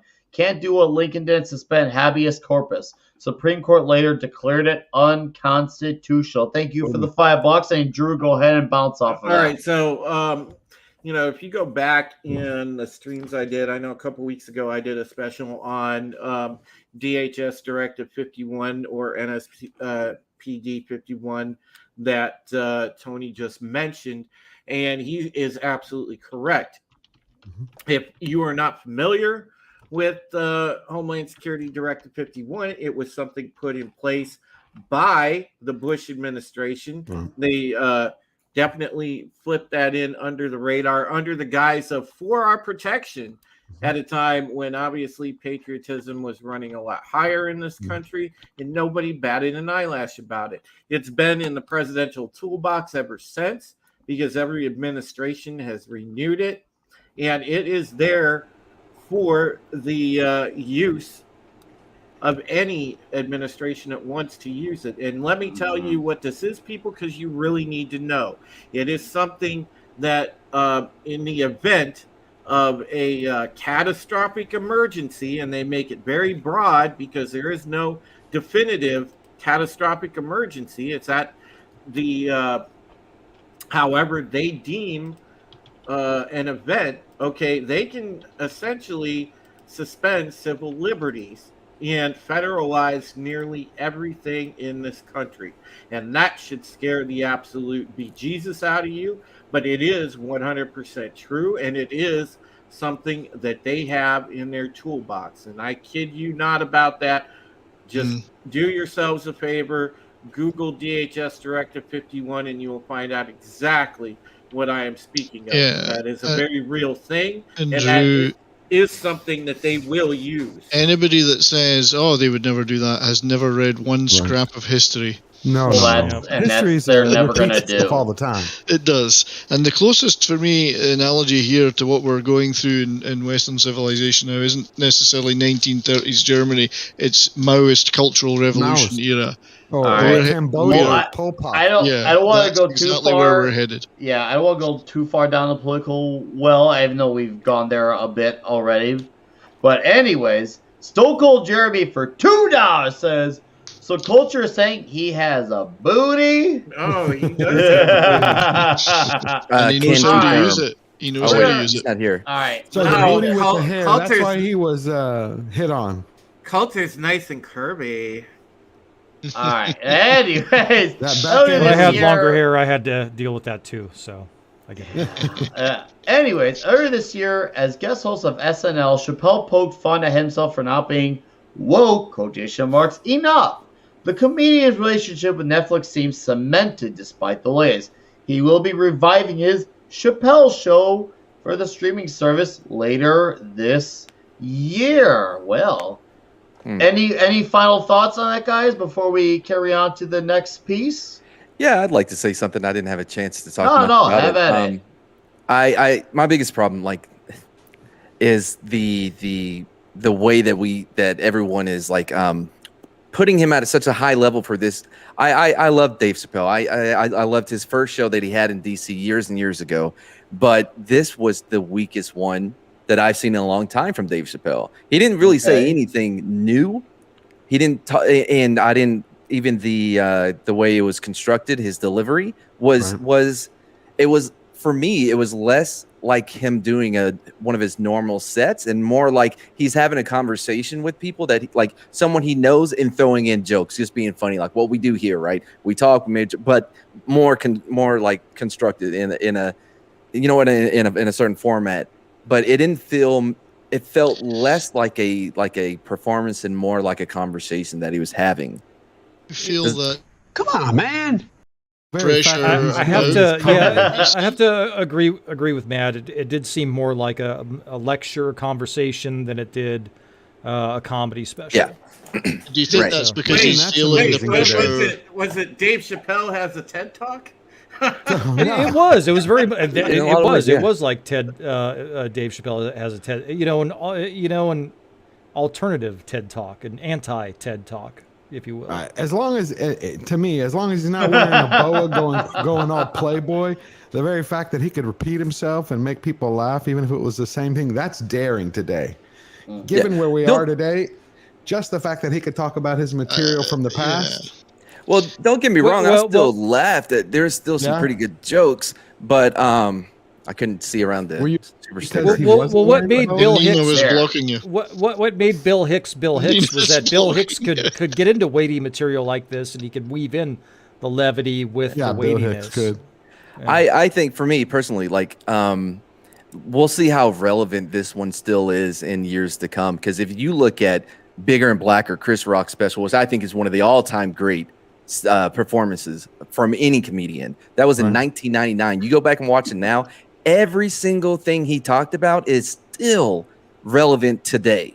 Now I don't know if that says more about the country than him as a writer, but. Well, yeah, Chris Rock would be on my, I think they call it the Mount Rushmore of comedians, and he would for sure, and that's why it's kind of disappointing some of the comments that he's made on Twitter about the jab. Richard Pryor. What about Richard Pryor? Richard, his early stuff, man. There was no holds barred on that stuff. No. I mean, people they think of Richard Pryor as like see no evil, hear no evil, and they don't. Connect with his earlier material, his early 70s material, I should say. There's a lot of good comedians still around. I mean, God bless and love the Dice Man. The Dice Man's still around. I love Andrew Dice Clay. Hickory Dickory Dock. Yep. I will never apologize for being a Dice fan at all. And a lot of the people, and you see them a lot of times. A lot of good comedians are on Anthony Cumia's show, and also. Obviously we see Chrissy that's on Friday Night Tights. She's kicking butt, and she's not bending the knee to anybody. And there is still good comedians in comedy. And it's just the fact that a lot of them are being right now attacked because they're not allowed to do proper comedy. I think they're under pressure to self-censor so much now. It must be very difficult to be a stand-up. Very difficult. Especially if you ad-lib a lot, because you're second guessing yourself. I used to watch Dice. I would try to keep up with his smoking routine. I think I about choked by the end of the night. He would just sit there and go and go. That guy smokes like a chimney. I mean, I was like, I thought when I was young that I could smoke. Yeah. So we sat there, we put it on the projector, and he'd go on his routines a little merry. He have to smoke like 2 packs of the entire Yeah, it was not possible. I was like, I don't know what he's doing. He's got an iron lung somewhere. All right. Comrade Root Free in the base for $2 says, I say we shave and wax Mad's legs and surf to Cuba. What happened? What about my legs? They want to shave them. Shave and wax them. Not just shave them, but shave them and wax them. Hey, anyways, guys. Can I respond? Can I respond real quick? Yeah, you don't wax and shave. You do one or the other. Everyone knows this. Well, how do you know? Come correct. Huh? How do you know? What's next? No, hey, but Nick's trying to move on. Are you not waxing? You going full Brazilian down there? By the way, I bought Nair for men. The question now, so you really do go Brazilian? Trust me, this is better. Listen, I bought Nair for men, thinking like, oh, okay, so that'll make it easier to get rid of, And it says on the bottle, hey, don't use this on the one part that you really wanted to use it for. I'm like, come on. Which part was that? Dollar Shave Club, man. Tell us. Dollar Shave Club. All right, so we've all said for years that how longer until Disney tries to play the diddle of the original Star Wars trilogy. And well, guys, I think right now this is one massive leap closer to that in the form of animation, as courtesy of Bounding into Comics by Mr. John F. Trent, the rumor mill suggests Lucasfilm to reimagine original Star Wars films as animated movies. A new rumor claims that Disney and Lucasfilm are planning to reimagine the original Star Wars trilogy as animated films. This rumor comes from Nick Santos at That Hashtag Show, who claims they are already working on outlines for all 3 films. So fuck. Santos also asserts that Lucasfilm will reimagine the original trilogy films as animated films based off Ralph McQuarrie's original concept art for the films. Not only does he claim the films will be reimagined in McQuarrie style, but he also asserts the films will not be direct animated adaptations, but instead will be based off the original second draft of Star Wars. I call bullshit. Santos writes, currently, writers are writing an outline for all 3 films that will be familiar to longtime fans, but will see some deviations, bullshit, to the story as the basis of these 3 films is the original second draft of what eventually became Star Wars A New Hope. And to many people, it's still just called Star Wars, and this thing is blocking my fucking read. How are they going to make it? Go are ahead. they going to get that same group behind High Republic that, smoke dope and then cook some mushrooms and all got together and made this? I wonder. Real quick, like, why did they have to do outlines when it's already right? Good point. Exactly. Like, you don't outline something that already exists. Exists. Yes. Well, remember they had that creative board. They had that board where they're like, we're going to put up all these new ideas. How we're going to piss everybody off and do something new. We're going to fix it. They brought about a rock. Wasn't it a rock? They had a rock that was a character, like a boulder. They want to fix everything that. They want to fix everything that came before. But Alora and Stig have both come out and they've said, they called this a long time ago. They said, watch, the next thing they're going to do is go in and try to change the original trilogy. And that's exactly what they're doing. I'm surprised they're only doing it in animation. I really thought they'd go live action to try and ruin I'm sure it. that's dude, you just wait, dude. This is the dominoes setting up for live. This is all about setting up dominoes. I think that Geode's brother Balls comes next. I think the cost effectiveness, like for them doing it animated rather than live, because live action would cost like 10 times as much as it's going to cost them to do the animated. That's why I want them to do it. It's also it's also easier with the animation to bury if they get a lot of pushback on it. So they can just say, oh well, and just bury it a lot easier. With a live action, man, they're gonna take like Matt said, they're gonna take a huge loss on it. And it's one of those things where sure, this is the exploratory surgery, if you will, and then they're going to go in and full on take the guts out of everything, because if this goes over with their new target audience, they will 100% redo the live action. I am convinced about that. Well, actually, I think that this is like them actually admitting in some ways that that the reason why they're not doing it live action is because they know it wouldn't give them the returns that what they want. So if they do it animated, you know what I mean? They don't have to worry quite as much about the money lost.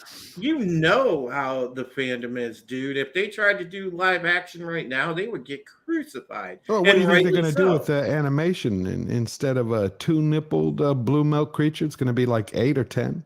Yeah, probably. Really, where are they going to go? They're going to remake it for what purpose? To bring in the old generation or to bring in a new generation? To bring it to replace the old generation, because they hate the old generation. They absolutely despise the old generation. The thing is, they don't realize, they truly think that they can invest in this audience that doesn't exist, but that audience that doesn't exist, they don't, most of them, and I have to say the word most of them because I can't prove all, most of them have provenly don't like to financially support these things. They'll maybe come in for a thing and then go on Instagram for a validation. Folks say, look, I support this, but they won't come back and they won't invest in something long term. You don't see them. But they somehow think that they can replace them, but they keep thinking if we try again and again and again and again, eventually replace them. But they're never going to get replaced, because that's just what a lot of these crazy blue checkmark loonies are. They're just like normies. They're normies. Right. A fanboy invests in the inside and outs and something. A normie just kind of sees something at face value and it's just kind of more of a, okay, whatever. And they think that they can replace the normies with the fanboys. And they truly think that there's no difference between the two, and they're paying the price for it, but they still refuse to concede to that point.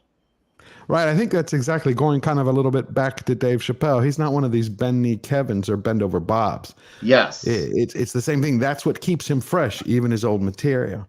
Yes. But where they're going to go with this, I have no idea. I mean, what are you going to do? You're going to bring back Mark Hamill? You're going to get them to do all the voice animation? No, they won't care about that. I mean, let's be real. I mean, we saw them bring in the old cast and the new cast only to shit on the old cast and to prop up the new cast, much like almost every other current franchise they do that for, and it makes you not want to invest in the newer characters that much more. It's not because of the actors themselves, but because of the material that's being handed, because it's designed to shit on the old shit. And you can bet your bottom dollar Luke won't be the hero, so that's for sure. Right, but how much shit can you actually shit on? That's the point. I mean, can you really keep making money by shitting on? Yes, and here's why. Because we keep saying that they lost money, which is true. But at this point, we have to at this point think, where is this money coming from? Is it government that's funding this money to keep this bullshit, this wokeism propaganda going? Because obviously I can't prove it, but my gut tells me that's the only way that they're still able. That money's coming from somewhere and someone, and that's the only one I can imagine being able to say, hey, you know what, you guys are losing money, but as long as we keep putting money down your pockets, you're going to be just fine. You think the government is for? I'd like to see Dice Clay with a saber. You think the government is funding Disney? No, I wouldn't say Disney, but Hollywood in general, yes. I think there are external sources of income coming in that we are not necessarily privy to. Well, could be the Soroses of the world. I said, I can't prove it, but my gut tells me. But there was. They did during the pandemic, during the lockdowns. Remember, they're getting bailouts. Right when Biden won, they released, how much was it? $2 billion, $3 billion package to Hollywood? Yeah. A bailout? Yes. There was a bailout. Yes, there was a bailout. That's true. That's true, George. Comrade Roof created the base for $2. Says animated Star Wars. Fine. Blue Harvest is canon. Well, here's. Go ahead, Culture. And that's true. But look, this, believe it or not, I was on this story over a week and a half ago. Passed it around to some people. This came all from a source called the Hashtag Show. And the original stuff is based on art that had already been out there. The stories have already been out there. They're refining some stuff from other things. I wish Tom was still here because he'd be able to, tell you that this is all based on previous stuff that had already been laid out. The artwork that you see in this that has been seen associated with this is artist renditions of what this was going to look like, anyway. So this isn't entirely new, and they want to live within the second draft or so of what ended up in for the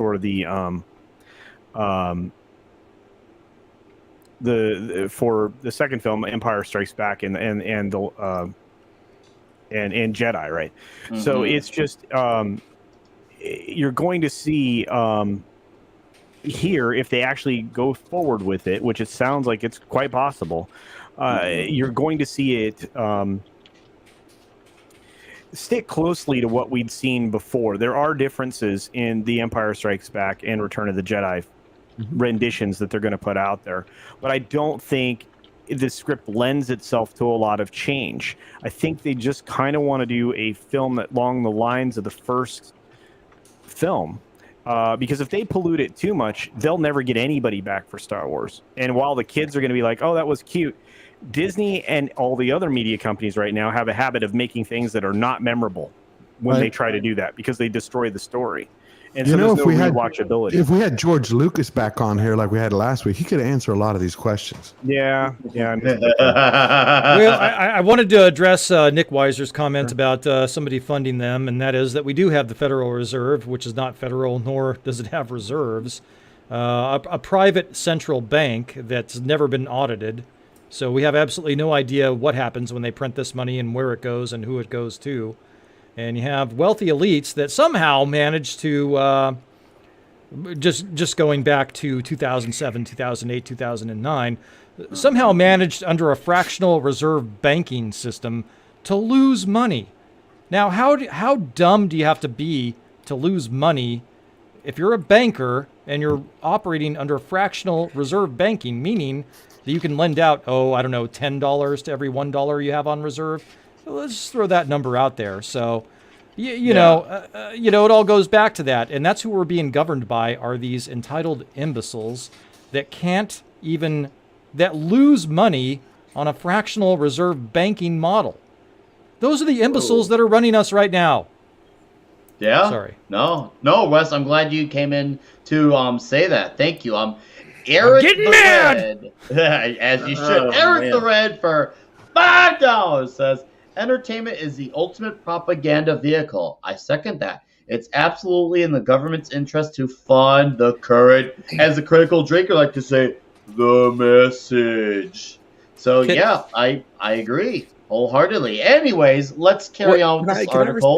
Can I respond? Yeah. Go ahead, man. Because I understand what you guys are saying, and I'm not saying that it's not what's happening.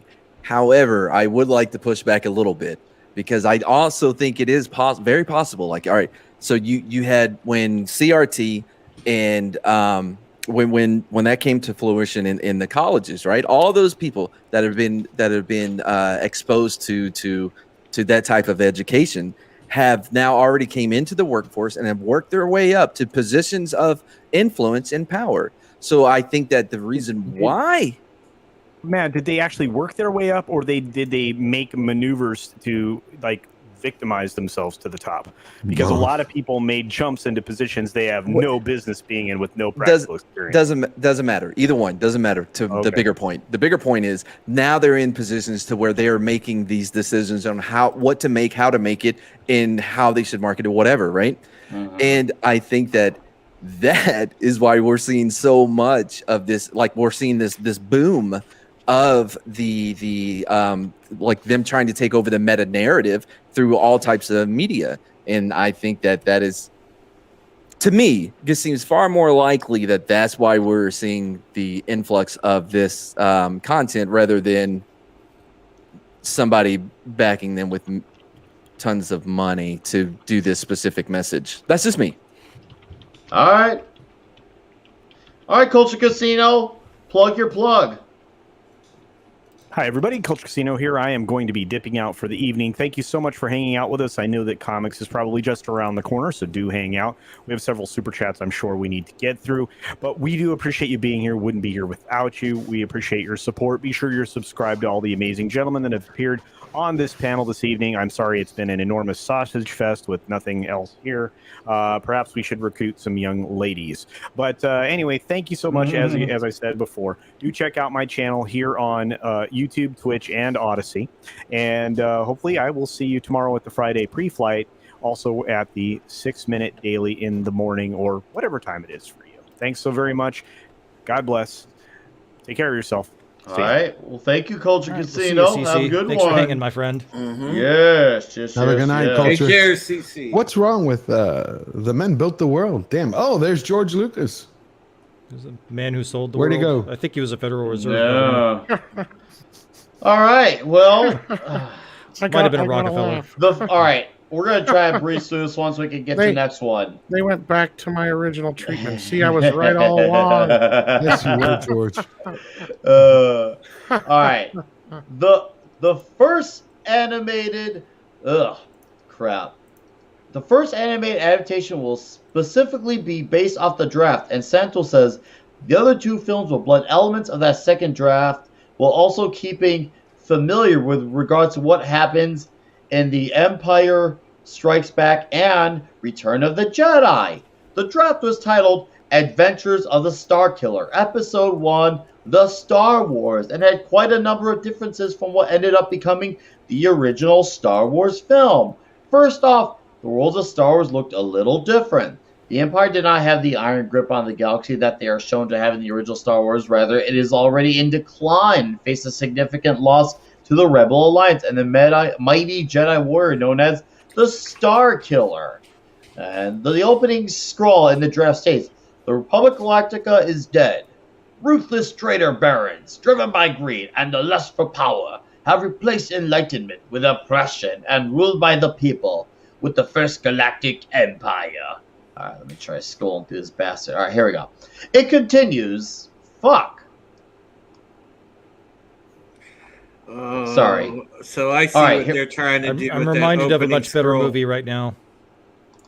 I see exactly what they're trying to do with that opening scroll. Here it continues until the tragic Holy Rebellion of 06. The respected Jedi Bendu of Ashla were the most powerful warriors in the universe. Oh, yeah, I see what they're trying to do. For 100,000 years, generations of Jedi Bendu knights learned the ways of the mysterious force of others and acted as the guardians of peace and justice in the Republic. Now these legendary warriors are all but extinct. One by one, they have been hunted down and destroyed by a ferocious rival sect of mercenary warriors, the Black Knights of the Sith. It is a period of civil wars. The Empire is crumbling into lawless barbarism throughout the million worlds of the galaxy, from the celestial equator to the farthest reaches of the Great Rift. 70 small solar systems have united in a common war against the tyranny of the Empire. The script reads. The scroll concludes. I am.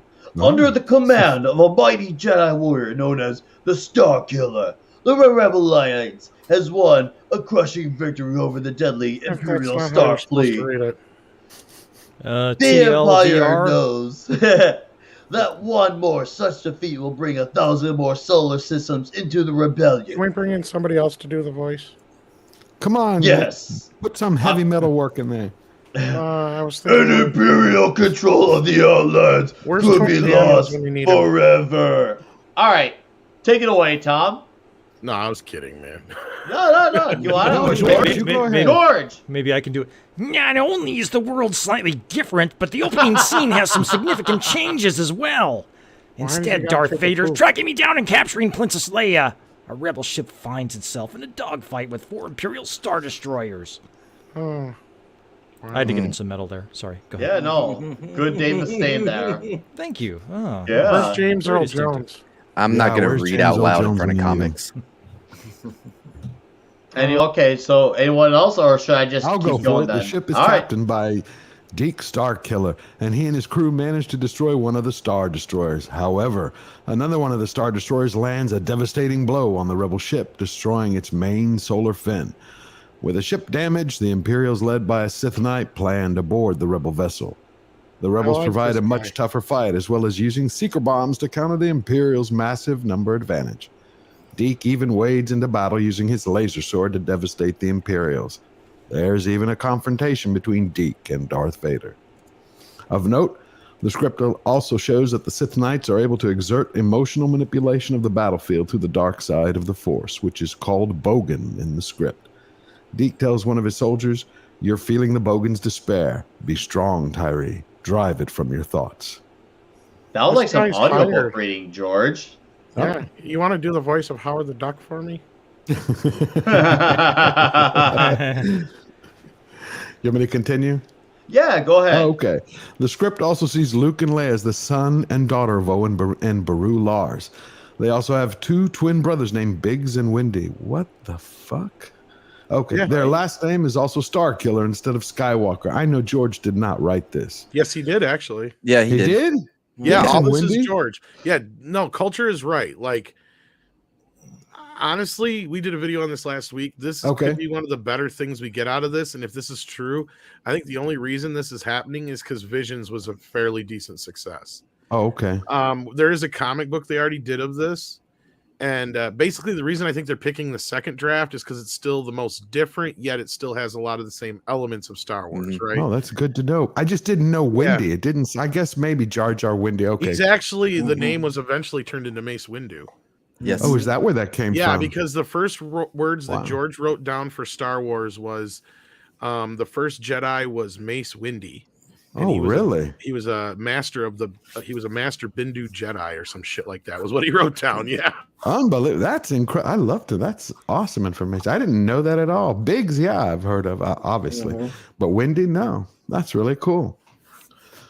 Their last name is also Star Killer instead of Skywalker. There are also changes to the Tusken Raiders. Instead of them being sand people, they are actually Imperial scout troops sent to the planet Utapau to track down C-3PO and R2-D2 by Darth Vader. One of the biggest changes is the fact that the draft doesn't include Obi-Wan Kenobi whatsoever. Yeah, Luke is kind of more of an amalgam between Obi-Wan Kenobi and Luke.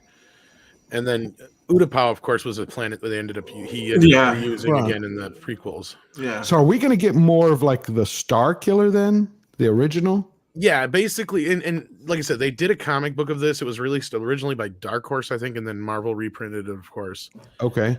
And yeah, it does. See, that's the thing is the original script does kind of encompass the whole entire story of Star Wars through Return of the Jedi. Okay. Like it ends within like the Wookiees come in at the latter part. They're instead of the Ewoks. Mm-hmm. So like when he got to Return of the Jedi, he's like, well, I already have a Wookiee in Chewbacca, so what am I going to do? And he's like, well, fuck it. I'll just cut them in half, call them Ewoks instead of Wookiees. And give them short hair instead of long hair. Man, I love the Ewoks until we had that Christmas special. Do you remember that, Tom? Yeah, oh god, yeah. Who doesn't remember the Christmas special? But you know, they talked about that last year, I heard, or it was a rumor. So correct me if I'm wrong. They were talking about doing another Christmas special. They did. Was actually been in the next 2 years. They already did one. Well, I didn't see that's that right. one. They did. They did a Lego one, didn't they? Yeah. No, they were talking about one that bounces off the first one from the 80s.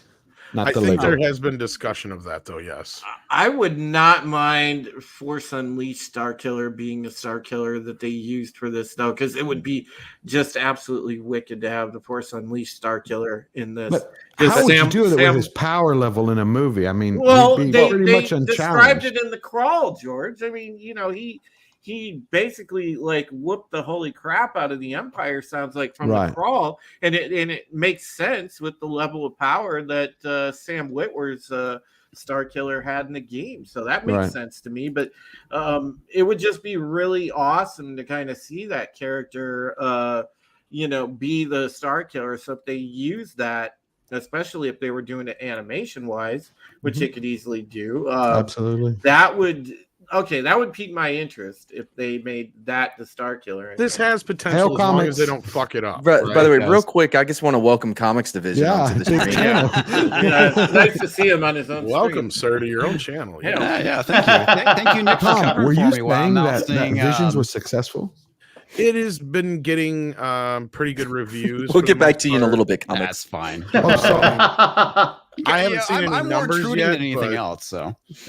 No, because I watched it. I liked only two of them. Did you see it? Did you like most of them? Yeah, but I've heard good and bad. So like, the point being, I think that this is kind of like if they ever actually do this though, like we pointed out in our video, and it was like there is other what if Star Wars stories they could do. Oh, like, I see.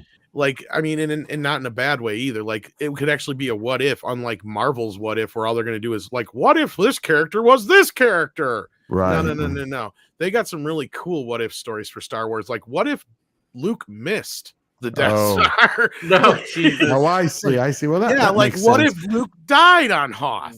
I thought you were going to do. They were going to Disneyfy it with that Marvel what if. Yeah. That would be cool if they did the cool what ifs, but that's what I'm worried about too. Is like you said, they're going to be reworking from a new script, so that scares me because they're using this as a basis to jump off from. So hopefully they stick to it. I don't think they can actually redo the actual Star Wars movies though.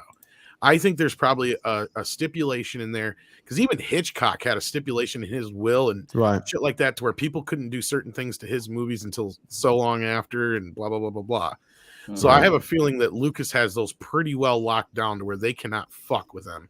Period. Well, that's good because I remember Gary saying several times, he said, you're going to watch one day where they're just going to also remake the live action. He's like, we'll live to see it. Maybe after he dies, perhaps. Oh, like, that's a plausibility. But like for instance, in Hitchcock's will, I think it was 30 years after Psycho, until it could be remade or a sequel or whatever. And that's why finally in 1980, whatever it was, we got Psycho 2, 3, and 4 eventually. Yep. And then they remade it because like he had stipulations in there for how long they had to wait. And I'm praying George has those stipulations in there. I hope so. I think he does. I don't think he would have made this deal without securing. You don't think with the $4 billion that he completely sold it out? No. Well, no, because here's the other reason why. Here's Disney. They know that we would buy if they just said tomorrow you can get the original Star Wars trilogy unaltered on Blu-ray and 4K. Can you imagine how fans would lose their fucking minds and how many they would sell? That would be the highest selling Blu-ray of all time, I bet. Yeah, it would be. And Disney knows this, right? And I guarantee you that the reason they can't do this is because there's a stipulation that George says the only versions you can release are my fucking versions, and that's it. Yeah, that was smart. I think so, because Thank God. Because a lot of guys have said they went to a recent screening at Disney of the original film unaltered, because they do have a brand new 4K that was done from the 4K scan. Because to do the special editions, that's where George is full of shit when he says, "Oh, it don't exist no more." Yeah, it does, you dumb shit, because you had to scan it to do the fucking special editions to begin with. All right. I love George, though, so I don't mean to say it like that. No, I hear you. He's lying. He's lying. He's stretching the truth, but yes. Yeah. Ella Gabble's here for $5. Says 32. Please read. No, read like comics dudes. Wait, does fuck. Comics please. No time to road. Read with PMS. PSCW. I hate reading. What? That is super chat of the night. I had to read it 3 times. I have to say, yeah. I had to read it 3 times to get it. I'm like, wait, what is this guy saying? I'm like, oh. All right, I'm gonna try to read this so we can get on to the next thing. So it wouldn't be simply a retelling of the original trilogy in animated form, something Disney is known to do in the opposite direction as they adapt their classic animated series into live-action films. If it wasn't 2021, this might actually be something to be interested.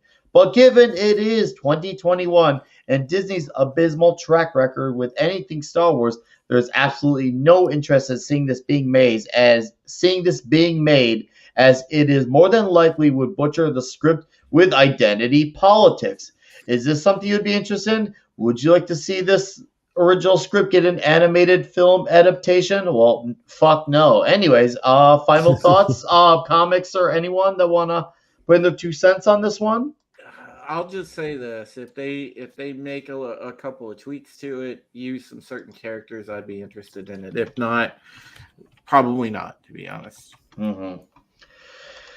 Well, shit, son. We had no Comics. Did you want to add to that at all? Obviously, or if you want to talk about No Time to Die real quick before we can talk about No Time to Die. But my thoughts on it. I mean, I'll be honest with you. I read the comic that they're, I guess, going to base this off of, and as much as there were things that were interesting in it, the movie that we got was way better.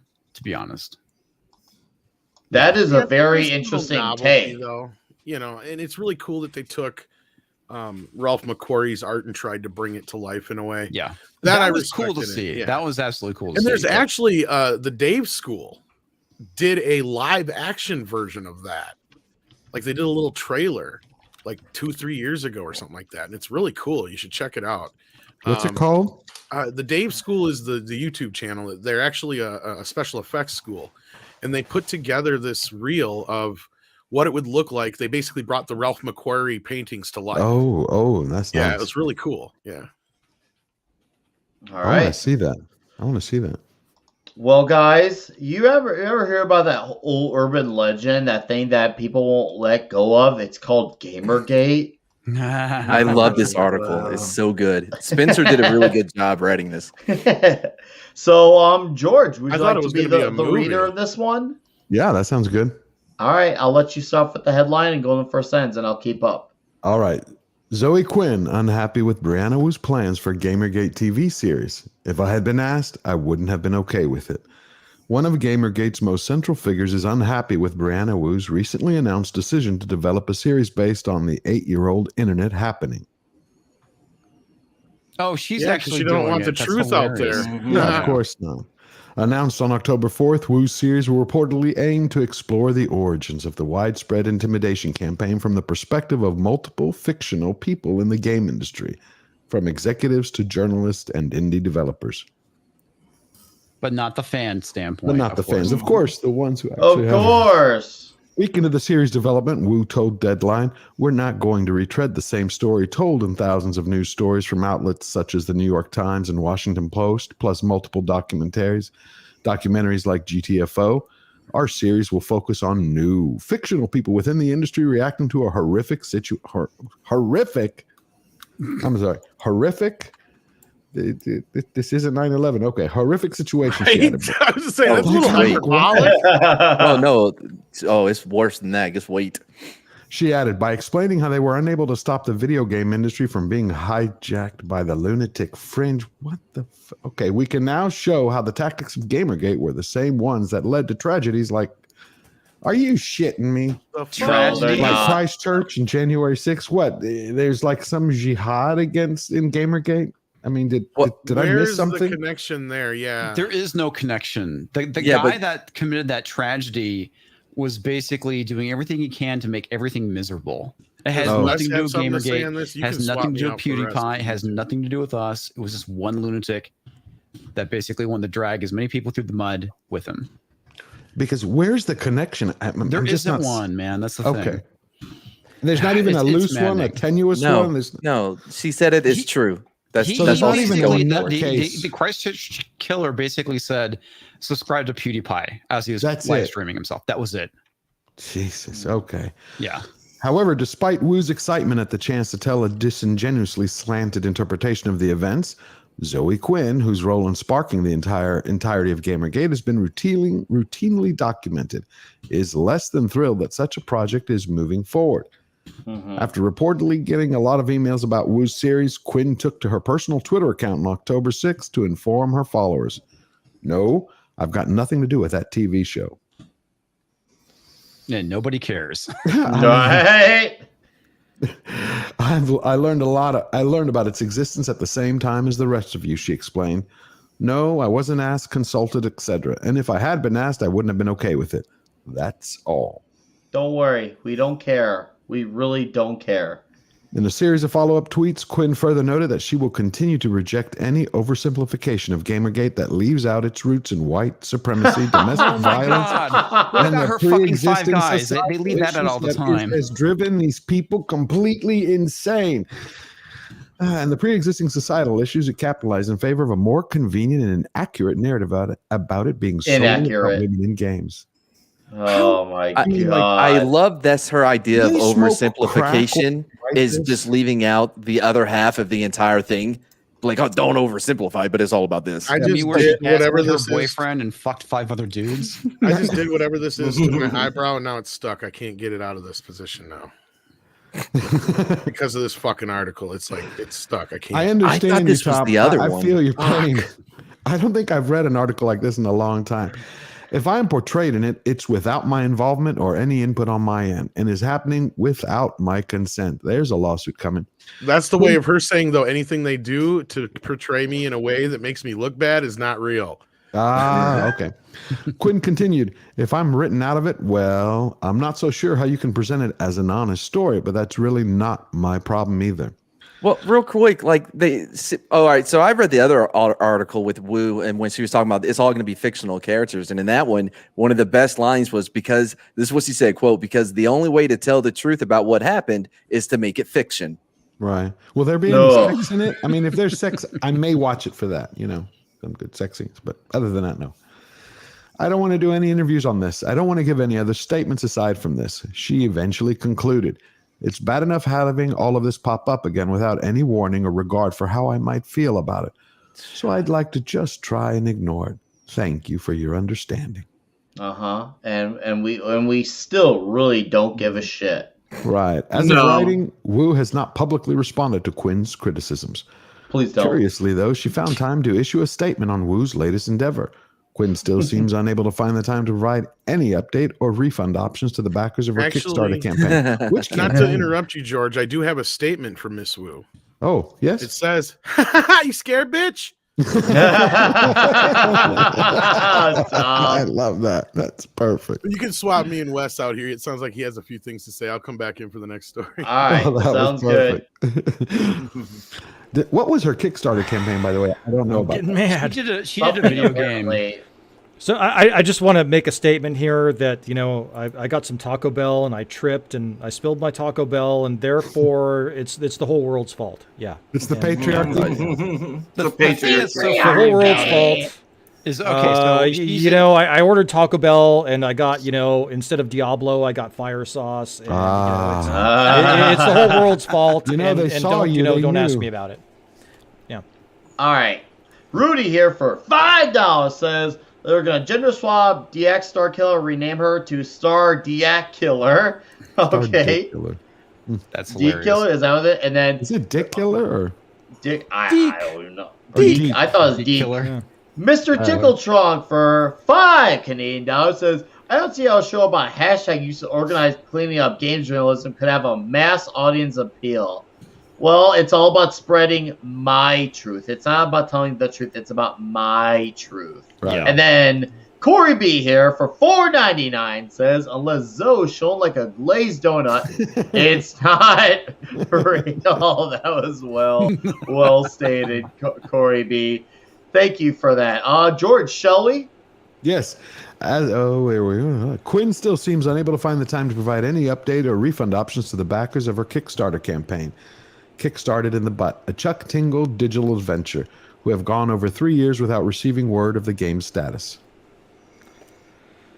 And that's the last line. It's amazing what happens, when you solicit from the grassroots, and that shows, just how much people really support you, doesn't it? Did you guys really reveal? Does anybody have an idea why they're not letting this go? I mean, is there a money-making scheme involved here? Or is this just more PR? What? I think I called Zoe Quinn a dumb whore in the private chat. Yeah, there you go. Yeah. Well, I know that she was an indie game creator, and she ended up sleeping with several games journalists. Right. Oh, and then her boyfriend found out about it and basically wrote a blog post. And that's what kicked off GamerGate. So that's the roots of it. It has nothing to do with... Well, one of her boyfriends self-deleted, did they not? Yeah, one of them self-deleted after she Me Too'd him. And then she, a number of years ago, she did that current Kickstarter campaign where she basically, I guess, spent the money on a vacation and never fulfilled it. So in reality, this has nothing to do with gaming. This is just Crazy X. Yeah. Okay. Well, I mean, it involves gaming because she was basically sleeping with some games journalists, and they gave her game Depression Quest some good reviews. That's basically what happened. So it's kind of like half the FBI sleeping with half the New York Times and Washington Post people. But pretty much. Oh, you summed it up best. Yeah. I mean, that's what this was. And they have tried to use this particular event, George, to beat a dead horse for ever since. And they've tried to use it, multiple people to unbelievable monetize it, beat a dead horse every way possible. Well, Anita Sarkeesian is the one who benefited the most from it. Oh, absolutely. I can't stand that. Yeah. So basically, January 6th is just the mainstream version of GamerGate, something that they won't let go of for years to come, even though its effect was actually very minimal in all reality. Oh, I don't know. You know what? The next time I take a tour of the Crocker Art Museum, if I jump a rope, I'll take a video of it, and you can all call me an insurrectionist. The other thing, too, that was really funny about it is that Zoe Quinn was claiming that she was being harassed, and then she got busted harassing herself. Yep. Whoa, that's who that was? Yes. Now I'm clicking. Okay, I couldn't put a face to the name. Now I remember. Don't forget though, it's still true. She was being harassed. It was just by herself. It doesn't change her state. Yeah. She was in essence self-flagellating, self-masturbating. Okay. All right. Comrade Root Free in the base for $5 says, love when they eat each other. Anita God be lurking somewhere in the shadows. Dragging this out again will just shine more sunlight on their truth. Yeah, no, hey, once again, it's all about their truth. It ain't about the truth. Well, there is stuff as bad as GamerGate got. Well, probably. Well, I mean, not as much of a debacle as it was, but Comix. You remember that Bully Hunters thing? Oh God, loved it. What is that? Loved it. God. I wanted to come back. That was so god. They were basically commissioned by some company to sell headphones, but they were going after bullies on Twitter, and it was nothing more than a marketing campaign. Yeah, it's like it was more than that. That was a Zombie Unicorn, wasn't it? Yeah, that was it was Zombie Unicorn. Yeah, it was set up where you could call this number and be like, this person's bullying me. And then they would, in a game, and they would send their own guy into their, like a real good player who's also a girl, so whatever. Anyway, so she goes in, like she's supposed to go in and take care of the bully. And it made no sense it was, at all how any of it would work. When they tried to do that thing live, it was so I loved funny. Oh my God. Weaponized nerdery was just all over it. All right. Man, he was giving them so much shit. We can skip this one. No, read it. Toxic Man Flu of Dix Division for $5 says, I saw Man Mardigan was on and took a nap. Just got up. What did I miss? Oh, damn. Not cool, dude. All right. Well, I want to know who the hell let him on the stream to begin with. Look, this is what happened. I sent a super chat talking about how I got kicked out of the Palladium because I was running into the screening for 007 screaming, Comix, let me on your stream. And then they were like, well, now I feel bad for him. So he begged his way on, basically. Yes, that's well, I really can tell you, I was happened. not at the Palladium. damn it. I got banned from there for nothing. All right. Well, I guess let's carry on to this next masterpiece of revelations. William Shatner reveals feelings ahead of spaceflight. I'm Captain Kirk, and I'm terrified. Why would he say that? He needs to preserve his image. What? During his panel at New York Comic Con on Thursday, William Shatner revealed that he's terrified to go into space. My friend Jason Elric came to me about a year and a half ago, and he said he was seeing these rockets with people going to space.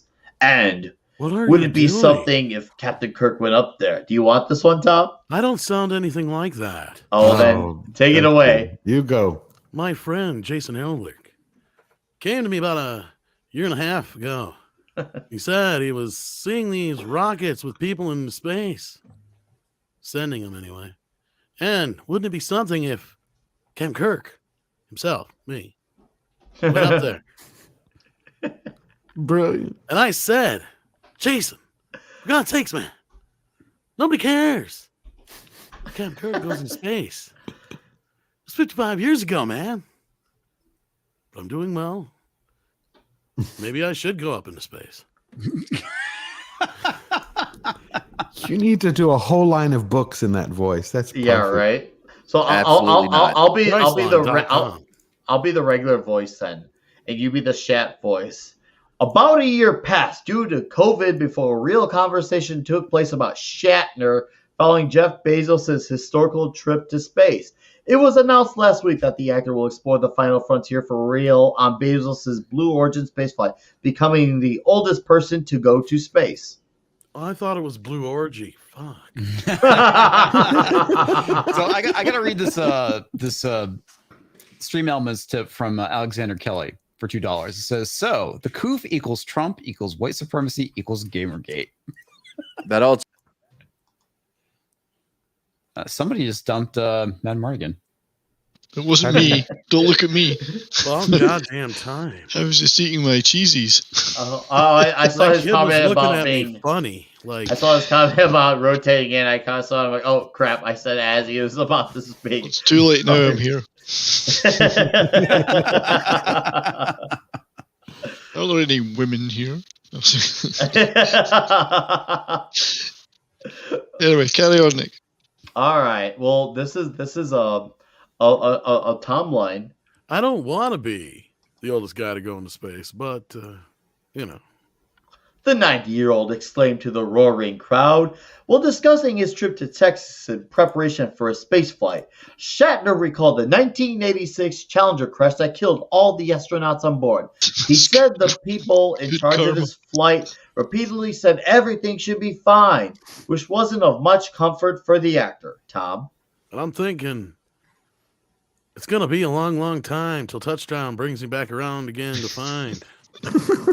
Not the man I think I am at home. No. I'm the Rocket Man. And I should be fine. But I'm terrified. Burning up here. On my fumes alone. I'm Captain Kirk. I'm fucking terrified. Thing is, when he gets up there, is he going to Not forget really where he is and start saying, Yes, full warps, Curry. give us all you've got. It comes and it goes like summer, cold. I'm planning on putting my nose against the window once I'm in space. And my only hope is I won't see some fucking whales. Are they space whales? He might see the country fucking whales, though. Yeah. The hell they are, your whales. They could be blue-haired land whales. Wow. And I know or it's Nita gonna be a Sarkeesian. long time. And my damn nose. So no date has been set for the Shats trip as of yet. But it's next year, isn't it? Well, I guess there's no official date, so maybe it's one of those tentative things that's going on. So if tragically he passed away in space, would they bury him in space? Like do the whole out of the warp tube thing or torpedo tube? Push his body out or they cremate him? What kind of fucking karma is this? 32 flavors of Nickwiser.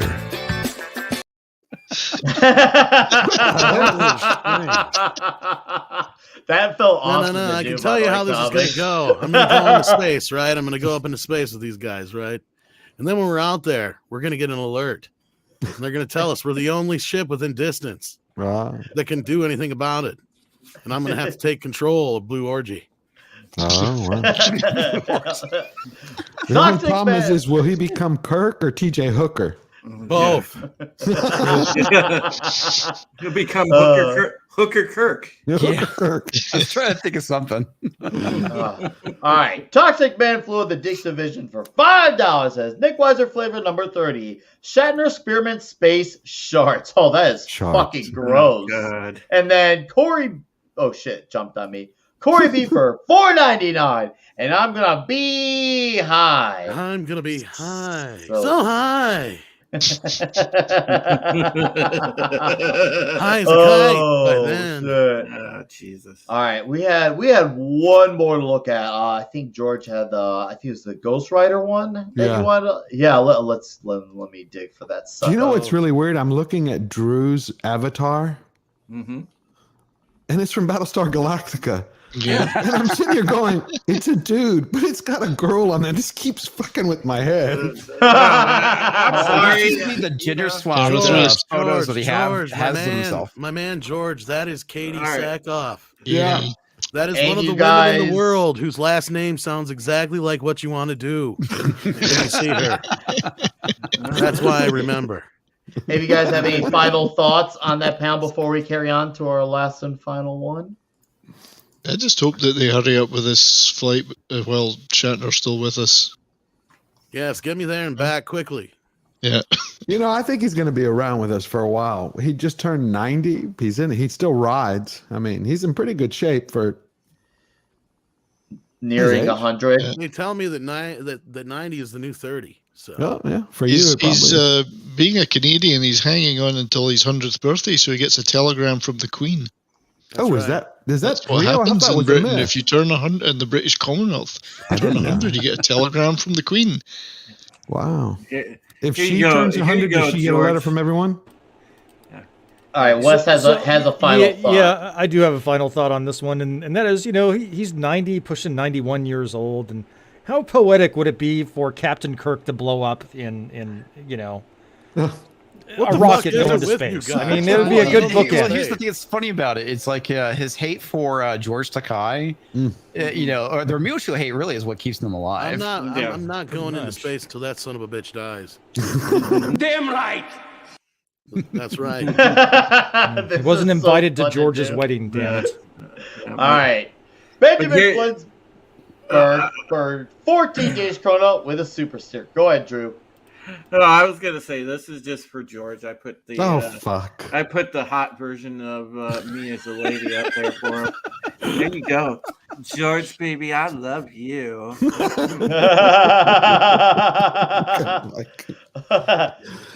Toxic Man Fluid, the Dixivision for $2 says Drew's penis is so big he's a woman. No way.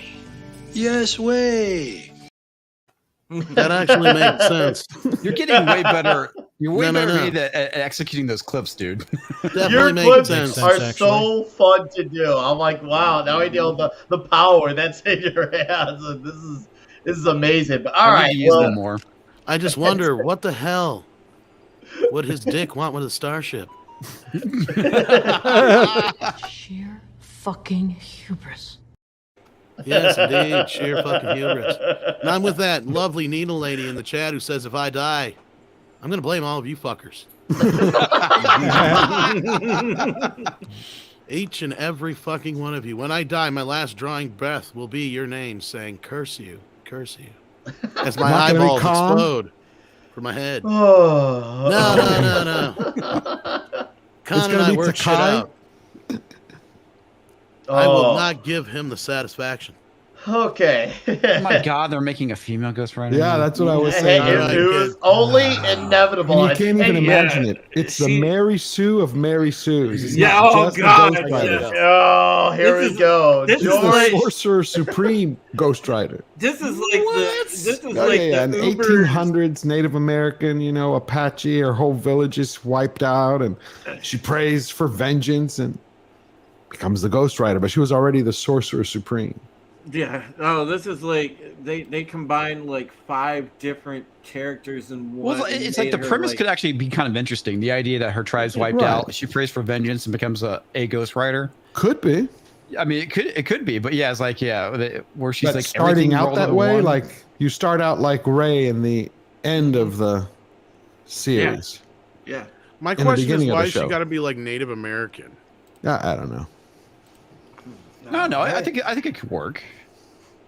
All right. Well, cowabunga it is. All right. Well, I guess I'll start off then. Marvel Comics announces new bestest ever female Ghost Rider series by Mr. John F. Trent. Can I read, Nick? Yes, you can. Take it away, Drew. All right. That picture's killing me. Announced a new female Ghost Rider series, Ghost Rider Kushala, for their webtoon alternative, Marvel Unlimited. Just scroll down, please. The series is written by Taboo and B. Earl, with artwork by Guillermo Sana, Vanessa Del Rey, and Jordi Belair. The series will contain 8 installments and release every Thursday on the Marvel Unlimited app. Well, at least they knew no one would pay for it, so they had to put it straight to the app. It's kind of like when movies would come out and go straight to VHS. They knew this needed to go straight to that. DVD. So someone at least had a sense of self-awareness. I have a question for Tom. Do you think they do something like this where they put out these animated shorts to test it for a live action? Oh, yeah. Okay. Well, and look at that's why I brought up the whole fact that why she had to be. Notice whenever they switch these characters, it's never to a white woman. Right. Right. Well, that's like it seems I can't remember the last time that happened. Exactly my point. It's always got to be a woman and something else. Yeah, you're right, dude. No. I watched this new series. It's called Foundation. I read the books years ago. Have you seen it? Anyone seen it? I have. I've heard of it, but I've not seen it yet. Well, they've swapped everyone. Everyone. Go figure. Everyone. Almost everyone. And Toxic. Well, go ahead. Yeah, go ahead. No, go. No, like Gary Oldman and the motherfucking the whatever the hell the name of that fucking movie is, The Professional. Everyone. Yeah, exactly. Toxic Man Flu of Dexidoodle for $5 says, "Being an empowered woman, wouldn't she be a flow rider?" And then she has fallopian tubes. I know that. And then Diego Flores for $5, I think Peruvian dollars. Mr. Shatner, will you issue a message to Sulu and Picard and tell them off when in space, since they are fucking winkers who don't have the galls to go?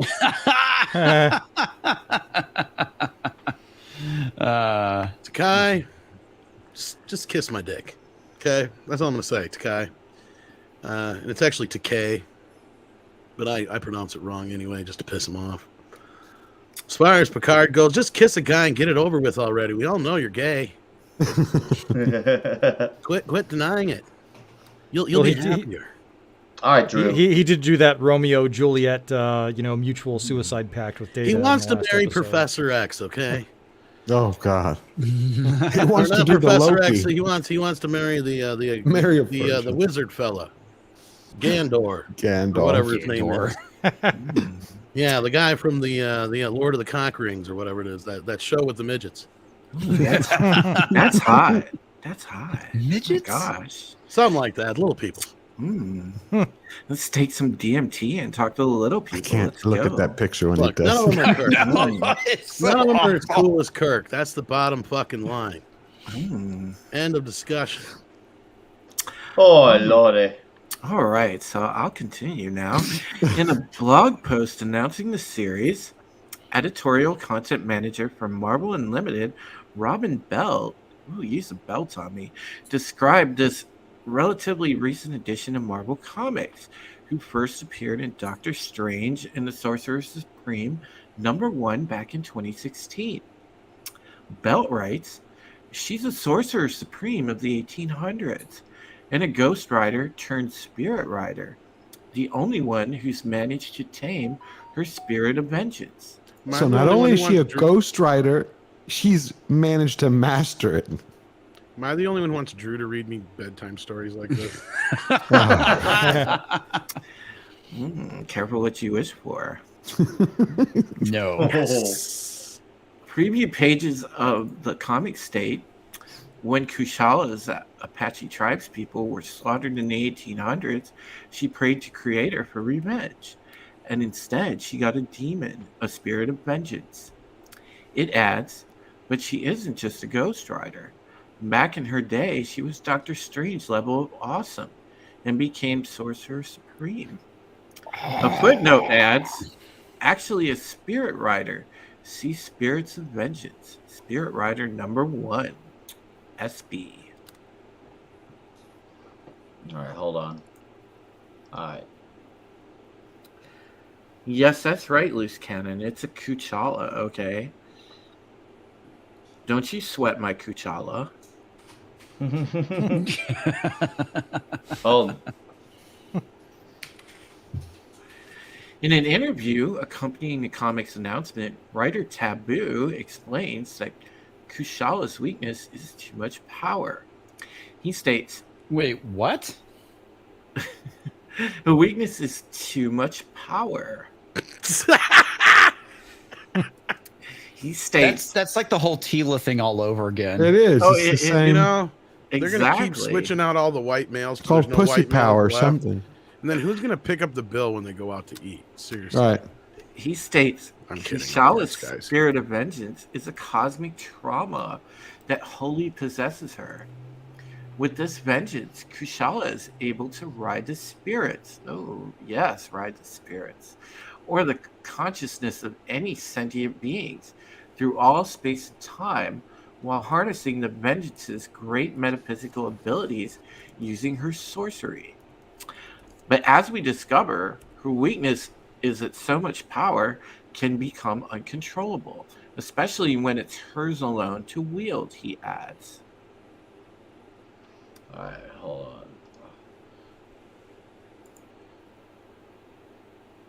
Unbelievable what they're going to do. It's ridiculous. Right? Yeah, I mean... Earl would also detail the series is about identity. That's what I'm talking about. Diversity and inclusion, folks. He explains being parents, family legacy, and sharing in the discovery of our own respective cultural heritages means everything to us. Ghost Rider and Werewolf by Night are about identity as well as realizing that the future and past are directly woven into the present. He adds, ignoring where we come from will blind us to where we are going. Is this going to be like a reflective homage inside of the series? Like they're going to take an action and then reflect back and go, wow, what a wonderful supreme sorcerer supreme I am, and a great Ghost Rider and a strong female. Take the next action. Did you see how wonderful I am? I mean, unbelievable. Well, she's embracing her female power. Okay, if only I didn't have so much power. It's the it's the absolute power of femininity. Like, who needs masculinity when you have the uber femininity times 100 to the 15 millionth power? Okay. Taboo would provide further insights on what the story is exactly about. In Ghost Rider, we explore this multi-generational connection with Olivia and Kushala as they travel together through time and space. Discovering their connection to the cosmic tapestry in Dr. Doom's nefarious plans to take over the multiverse's collective mind. I'm rooting for Doom. Yeah, same here. Yeah, right? Because he's always been kind of kinky with that iron. Olivia is an ancestor of Kushala, who also becomes a Ghost Rider. Earl explains who she is. Olivia is a distant relative of Kushala who's obsessed with learning as much as she can about her family lineage. Olivia works for Threats and Menaces, writing for their supernatural column. He continues. She believes that her family story would break the internet.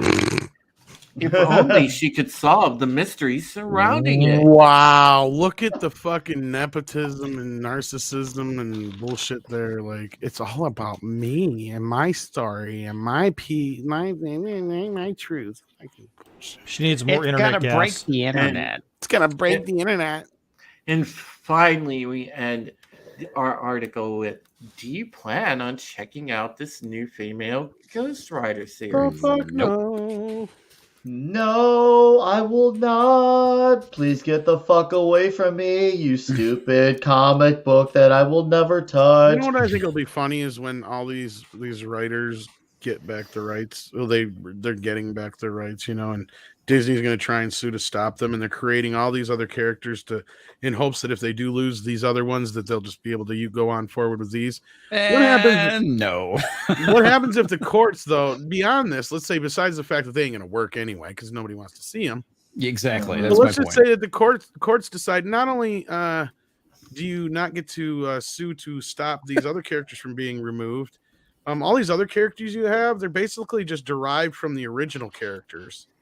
So I'm thinking that that would be amazing, but no court's ever going to do that. You know what I mean? I just want to state, George and Tom, you have now seriously convinced me to make a private members-only Patreon where I read bedtime stories for everyone. Drew, stop ignoring me, Drew. I think you'd actually get away with it. You'd probably find some simps out there. This is nothing. You should see the other one he made. I was there the night he made this one. It took him 2.5 hours and 4 different versions. Drew, is that when you were helping him wax?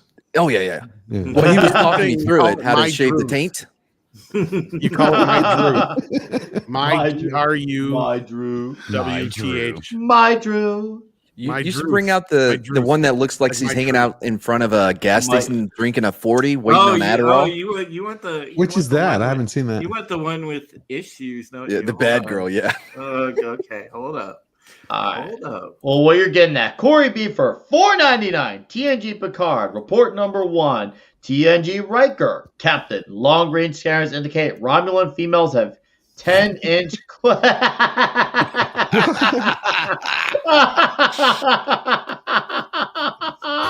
Sheer fucking hubris. All right, Southern Bell 7777 for $5. Ghost Rider, isn't that what a guy does when a female experiences that side? No. That's Red Wings. That's Red Wings. How dare you? Well, it's fucking true, lady. Listen, now listen here, Matt. All right, I need you to take me to the corner store because I want White Claws and I want to go score some Coke, babe. So you need to absolutely do that for me, please, Daddy. Oh no, I didn't know. I didn't care for that ending at all. Like I got HPV just from the headset, just hearing it. Oh. All right, Toxic Man Flu of the Dix Division for $5 says Shat Guy and the Legend of the Vulcan Pegging Ritual, starring Tom Damn right.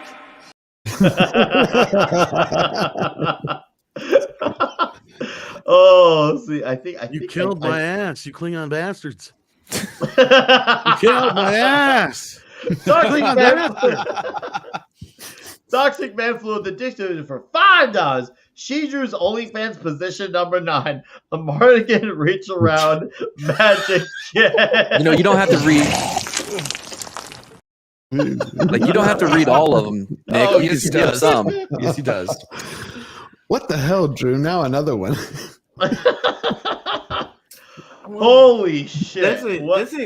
This expresses my vulnerable side, don't you know? Your vulnerable side?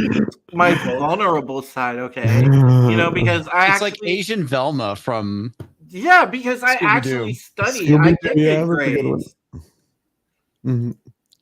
Wow. Well, Ooh, fuck. goodness. This has That's been actually more realistic than that pixie guy.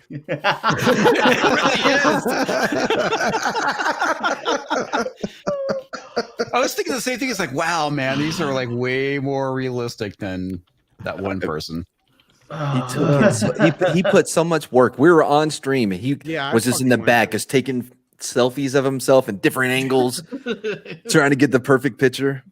Yeah, it worked. Yep, this is what happens when you have a panel of dudes, and we know how to escalate quickly in more ways than one. Yeah, thank God, no women. What a good night. Yes. No, it'd be great if we had Dean on here. She can really jump in. She'd be hilarious. Just faux fantasy women, but it's all right. I know, but every time you talk and I look at that picture, it's like my brain is going, there's a problem, you know? It's like there's a confusion here. It just keeps wanting to reset the breaker. It's like, no, stop. Come on, man. Oh, God, now him. Toxic. All day long. Toxic Man flew the Dixidoodle for $2. I swear I saw the she drew in a Taiwanese porn.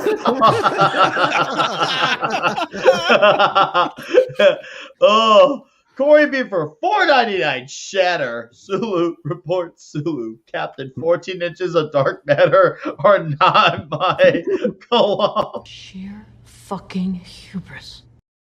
Okay, so Mr. Grant Gregory over on the Stream Element side for $169. Yes. Hey, panel, I am on the road working. I hope you are all doing well and happy. Thoughts going out to Eric K. He's been hospitalized the last couple of days. Give him a shout out. Damn. How's he? I talked to Eric. He had his procedure already done. He's just he's just waiting to get out. He's really antsy. I did talk to me and Matt have been talking to him. He's really antsy. He's like, oh man, I want to get out of here. He's been trying to say, hey, get me out of here. I'm fine now. So he'll be out. I just been saying, dude, tomorrow, Saturday. Give it a moment. We'll be okay. So just bear with it. You'll be out there soon before you know it. It feels long now because you're stuck there. And anytime you're in a hospital, it's by default long hours. And also, I wanted to I think Mr. West wanted to give a little honorable mention. Mr. West, take it away. Wait, it's not my birthday. Keely Chow's birthday has come up, and of course, it's a time-honored tradition here for us to sing happy birthday to those whose birthdays it is. So I thought that we could 1, 2, 3. Happy birthday to you. Happy birthday to you. Happy birthday, dear Chow. As everyone starts dropping off. Happy birthday to you.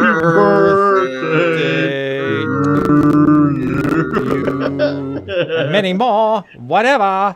I do what I want. Oh, and comics. If we were on Wes's stream, I would say this calls for a Michael Obama moment. I should really send that to you guys. I was brought here because it was some kid's birthday. Who do I got to say happy birthday? So pretty big candle to blow out there. Yeah, happy birthday, Keely Chow. And No and pun listen, intended, right? And listen, Eric K, if you're watching, prayers to you, and we wish you the best and a speedy recovery, sir. Absolutely. Eric's going to be great. I think he's going to be out tomorrow or Saturday. Yeah. All hail Eric K. Yeah, absolutely. Good guy.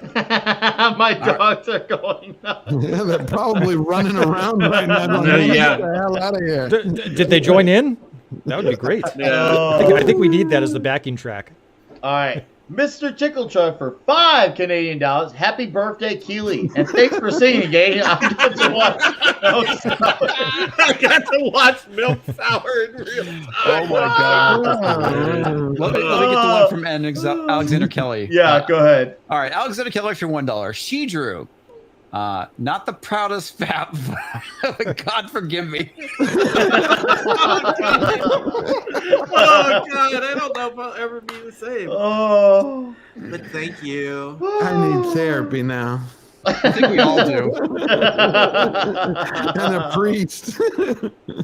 All right, Corey B for $4.99. Hail and God bless Texas Hill Country Bound next week. God bless Texas. God save America. Don't tread on me. And then Toxic Man Flu of the Division for $5 says, thus ends the brief career of Comix Division and the Division 5.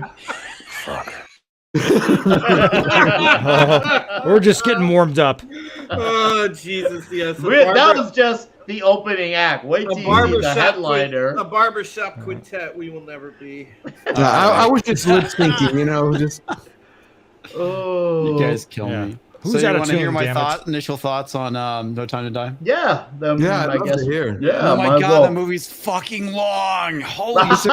It's supposed to be the longest Bond ever. It is, and they could have cut out a good hour out of that fucking movie. Oh, really? Yes. Was it like just shit pacing or what? Yeah, I mean, the pacing was kind of inconsistent. I mean, overall, okay, so the wokeness stuff honestly really wasn't there. I would say the only thing that is there is that, and I'm pretty sure this is stuff that didn't get reshot, is that whenever Lashana Lynch's character is driving, Bond is always like being driven by her. She's the one in the driver's seat. He's never. I'm just waiting. I'm waiting for some like SJW outfit comics to say, well, that's systemically racist.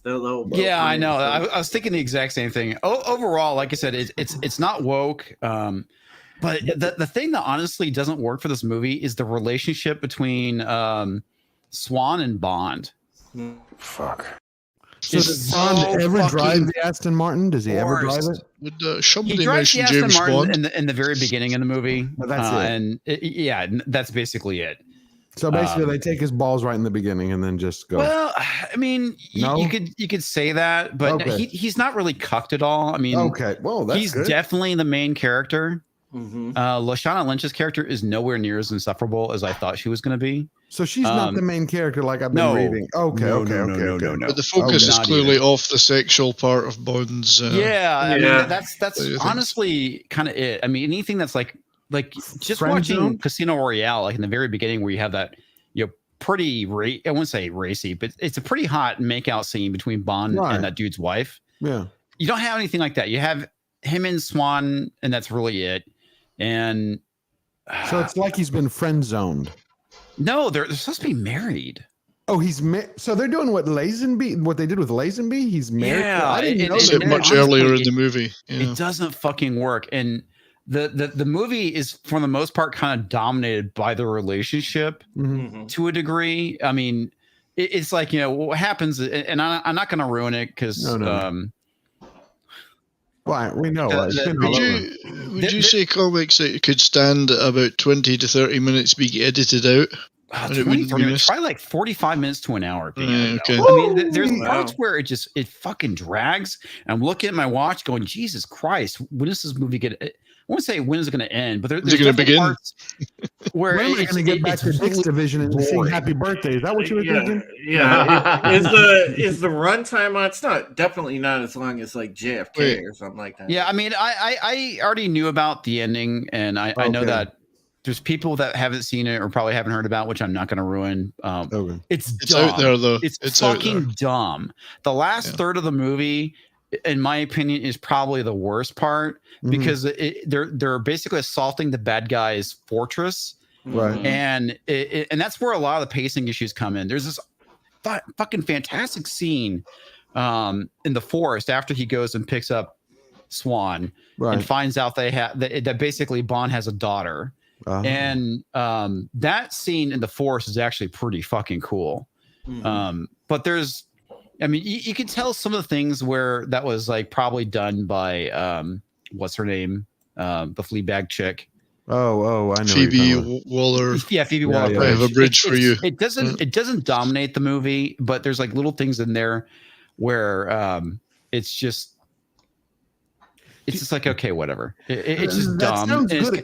But a lot of it to me is that Bond is so out of character throughout this movie. Well, just by what you said, the fact that he's married, that right away kills off half of the subcontext of Bond. I mean, but like after that sexual magnetism that he has when he goes, they end up separating at the beginning of the movie because he basically, for the dumbest reason, they basically go to this thing. He goes to visit Vespa's grave, and basically Blofeld sets him up, and Blofeld makes Bond believe that Swan is basically an agent of Spectre, and he basically dumps her off at a train station and lives like the next 5 years by himself in the middle of nowhere because he's so gullible. Bond is so gullible, right? Well, yeah, exactly. And that was dumb. The fact that he's living by himself on this tropical island is dumb. He's like, he's not going to hook up with some hot chick.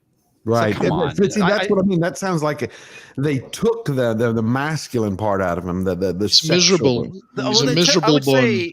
He's a miserable Bond, is what it is. I was going to see. He's miserable. He's not unmasculine. He's not emasculated in this movie. I mean, miserable. I don't mean cucked. I don't mean that way. But I mean, that subtext that Bond's always had ever since Sean Connery, where anytime he walked into a room, he was a poon magnet. I mean, he's looking for pushing well, there's like that one scene in Casino Royale where he shows up at the hotel and he just like wrecks that dude's car and he's walking in and there's those two chicks that exactly they turn around and look at him. I mean, you don't have anything like that in this movie, and that's where you could say that the Me Too era stuff comes in. Is that there's nothing hot about it, like sexually. The danger out of him. Yeah, you're not allowed to be a sexually attractive man in a movie anymore. But they did that to Loki. Taboo. Yeah, they did that to Loki. It seems like a lot of the Disney series did the same thing, where they basically made it like this gender neutral, the platonic. Everyone's having a Therefore, it becomes the thing that I thought was interesting was that they actually made Lashana Lynch's character a bit insecure about Bond coming back. Really? And he's like, he's been reinstated as a 00. She's like, what's his number? And no one would say anything. She's like, what's his number? And it doesn't get answered. So it's stuff like that. I mean, she makes mistakes. She's not a Mary Sue. Oh, okay. Her character was actually done pretty well. I think. She is 007, and she does give the title back over to Bond. Oh, at the she's end. A real 00? That wasn't. Yeah, she's a real 00. She's actually 007. Oh wow. That, I mean, that stuff was all fine in the movie, but the biggest drag in it was the fact that it's just the everything sexy about Bond is not in the movie. It drags. The romance story in it it doesn't work. But the action's pretty good. The plot is kind of flimsy. I mean, the main villain, you get to a degree why he's doing what he's doing. Okay. But then you're like, okay, you fulfilled that in the first act of the movie. This is Rami Malek. Yeah, Rami Malek. Malek? Yeah. And the other thing too is like he's supposed to be like older than Swan's character, but it's like they're like the same fucking age. Well, how was Malek? How was he acting? I mean, did he pull it off? Oh, dude, he was boring. Really?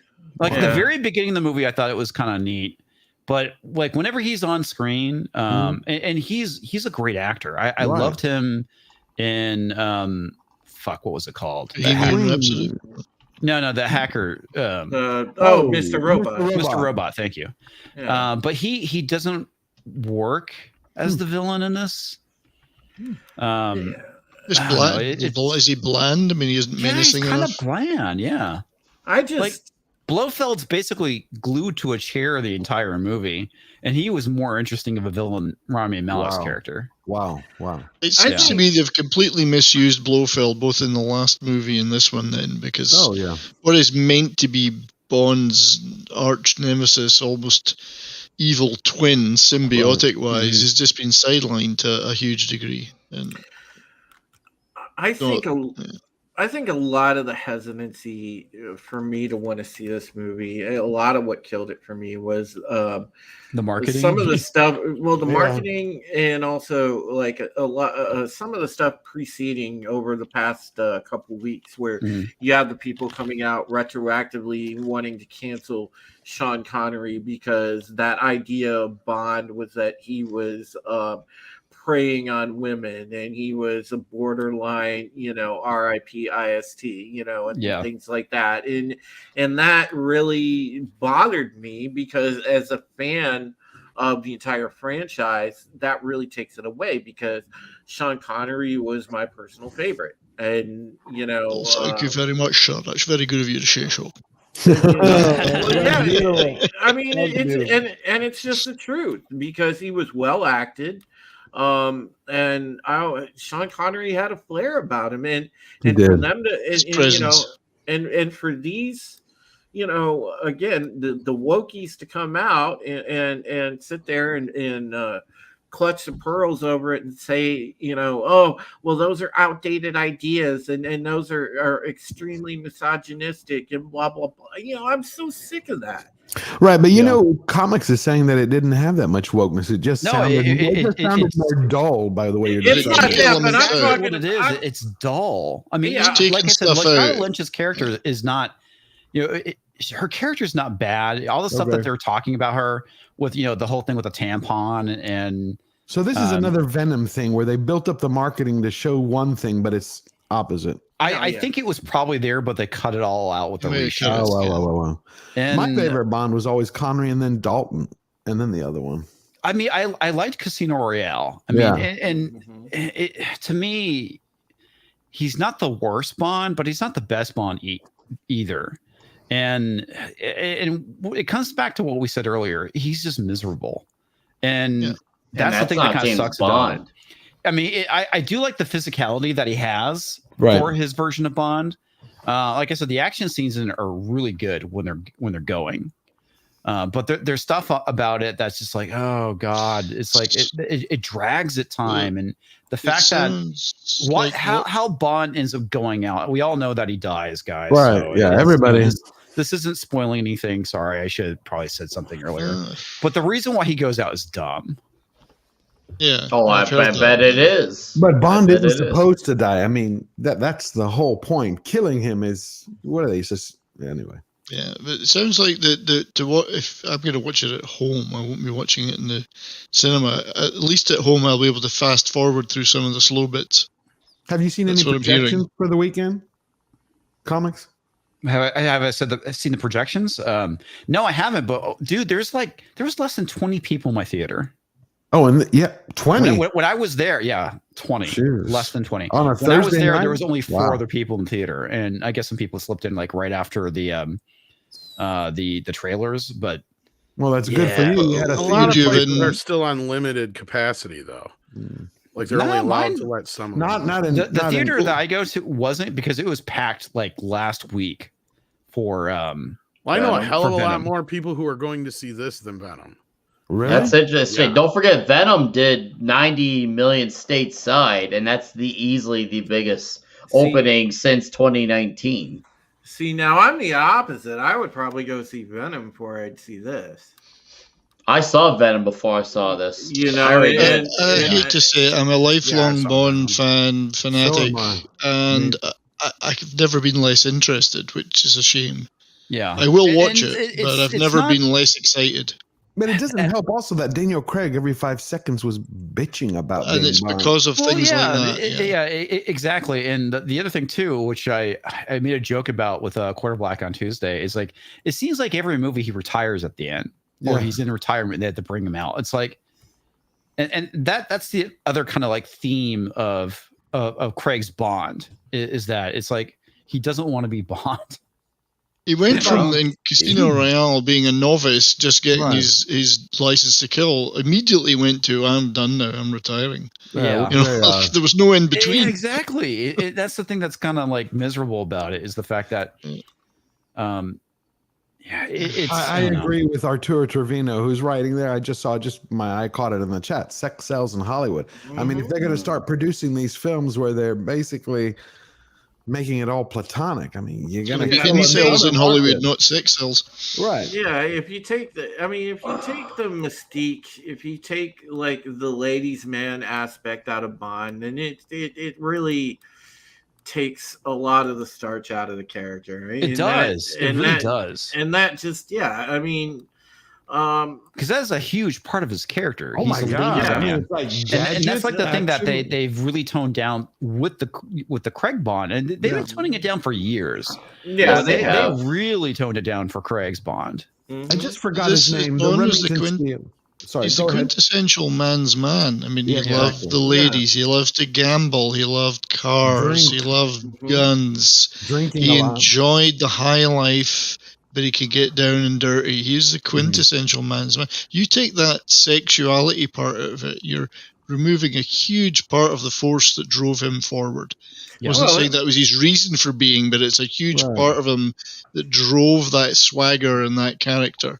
Well, the other thing too is that the whole thing with the other Bond movies was about attachments. Bond would never develop attachments because in that line of work you can't do it. Right. And it's like it seems like every movie, and I haven't seen all of them. I've only seen Casino Royale, Skyfall. I skipped Quantum Solace because I heard how bad it was. I didn't bother seeing Spectre. Yeah, that was awful. But it's like he's like not that character where he understands that he can't get attached. And he does, and he keeps getting his heart broken. Right. But that was the beauty of On Her Majesty's Secret Service, where we saw George Lazenby's Bond marrying Diana Rigg. He had that shoved into his gullet by her being murdered. Exactly. That's why he would never get attached. That's the reason why he would never do it again. Yeah, exactly. Yeah. All right. I got Corey B here for $4.99 saying some cheddar to hear Righteous Brothers. You've lost that loving feeling. Corey's got the wrong idea. The chat needs to send money for us not to sing. Toxic Man Flu of the Dixidoodle for $5 says Nickwiser flavor number 4. George the 007 Mango Poon Magnet. Oh, that is fucking nasty. And Mr. Tickle Truck for $5 Canadian says only sexist, unhappy people want masculinity gone. Bond is a woman's fantasy. I think people out there need to learn how to give a good mouth hug. Yeah. Toxic Man for the Dixidoodle for $5. That 70s rock band is an age 007 James Bond terrorizing his grave. Oh my finger. How dare you go on. My finger. Damn right. See what happens. Mr. Tickle Truck for $2 Canadian says mouth hugs. And we also got Wes who's got a bow out. So we're does he want to come back on? I'll drop. Yeah, we're gonna let him plug away. So, and I think I know Tom needs to go too. So. Absolutely. Well, it's been great to be here on the Thursday Night Throwdown. Love all these folks on the panel. Comix Division, George, Nickwiser, 70Srockfan, Tom, of course, my good friend Drew Taylor, Supreme Heretic. We had Culture Casino on earlier, and Mad Mardigan, of course. And so it was great being here. Thanks for having me on. Had a great time, and had a great time with, of course, our great friends in the chat, the best chat on YouTube. And you can find me at youtube.com/WesMoodyWebcast. Look forward to seeing you there. Thanks, my friends. Hey, yes, thank you, Wes. Forget, you and I are going to have to work on that breaking news that we saw. We're going to have to do an emergency broadcast, I think, in the near future. Most definitely, yeah. And then, well, we'll get there when we get there. All right, see you guys. Hey, man. Thanks for stopping by, Wes. Bye, Wes. Thanks. All right. Well, you know who Tom is. Nope, never heard of the guy. What's going on here? What I heard about the big news. I raided a Chinese restaurant. That's the big news. Like spoilers. Is that what the kids are saying? Spoilers. Yeah. Indeed, yes. Yeah, so Congo and all that shit. Smoked some dope and snort some coke and fuck Star Wars. what else you want me to say, right? Like that's what's expected by now. I mean,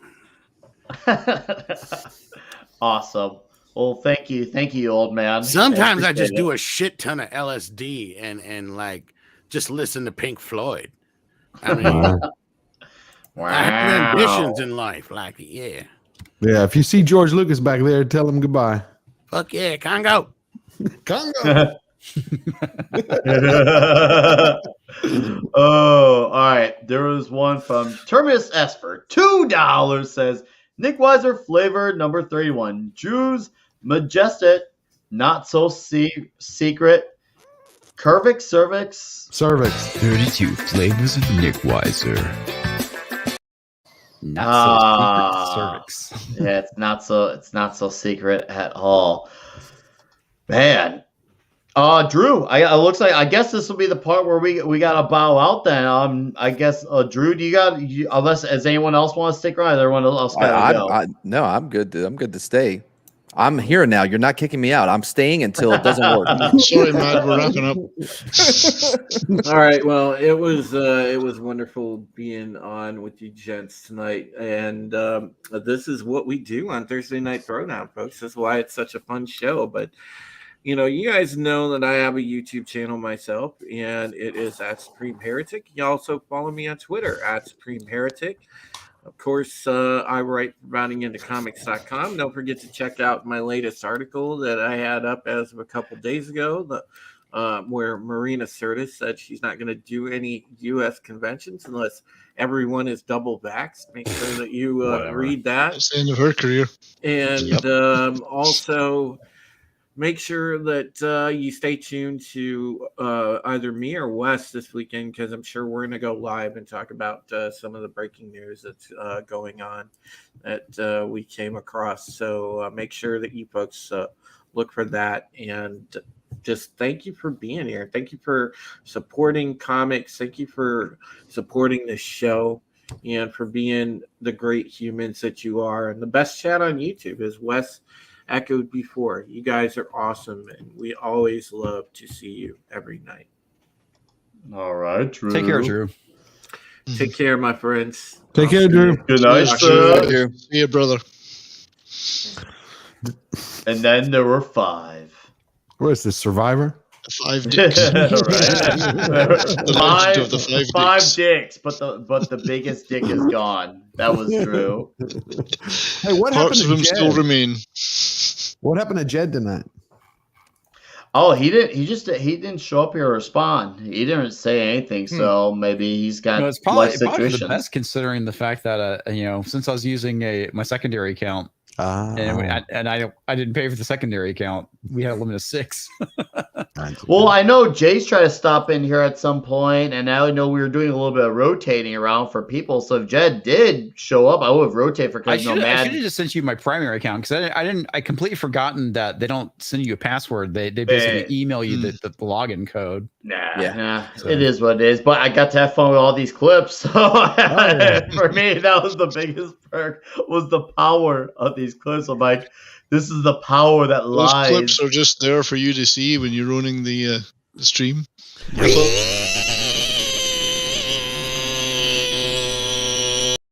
That's thought you had an alligator or something. What was that? Did you load the one that where remember we were talking about it last week where Trump said everything woke goes to shit? Yeah. Everything woke goes to I need to find shit. that one. Yeah, right. That needs to be a clip. It's just so perfect.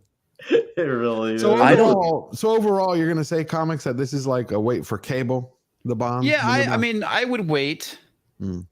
I'd watch it on HBO Max if you got it when it comes out. It's not something I would go to the theater for. Okay. That's what I'm saying. It's not necessary to be in the movie theater for it.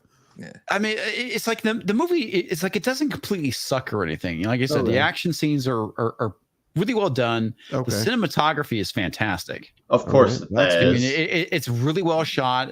You know, it's not woke, but it's not just sounds Bond. dull. Okay. You know, yeah. I mean, exactly. It's like there's parts where it's like legit dull. So it's like and, more and like part that has to Bourne? do with the pacing, the fact that the movie's so fucking long. So are you saying it's more like the first Bourne? Because they didn't have any of the charged sexual intimacy in the Bourne in the first two. Wasn't I don't. I mean, it doesn't need it. I don't. Yeah, No, it I don't think doesn't, it but- needed it. It's a different character. No, I know, but I was trying to compare. If you remove that from Bond, is it just Yeah, because of Bourne Craig, had no does it become sex in it. Bourne? But Bourne Not wasn't really. boring. I mean, it's No, it still. wasn't.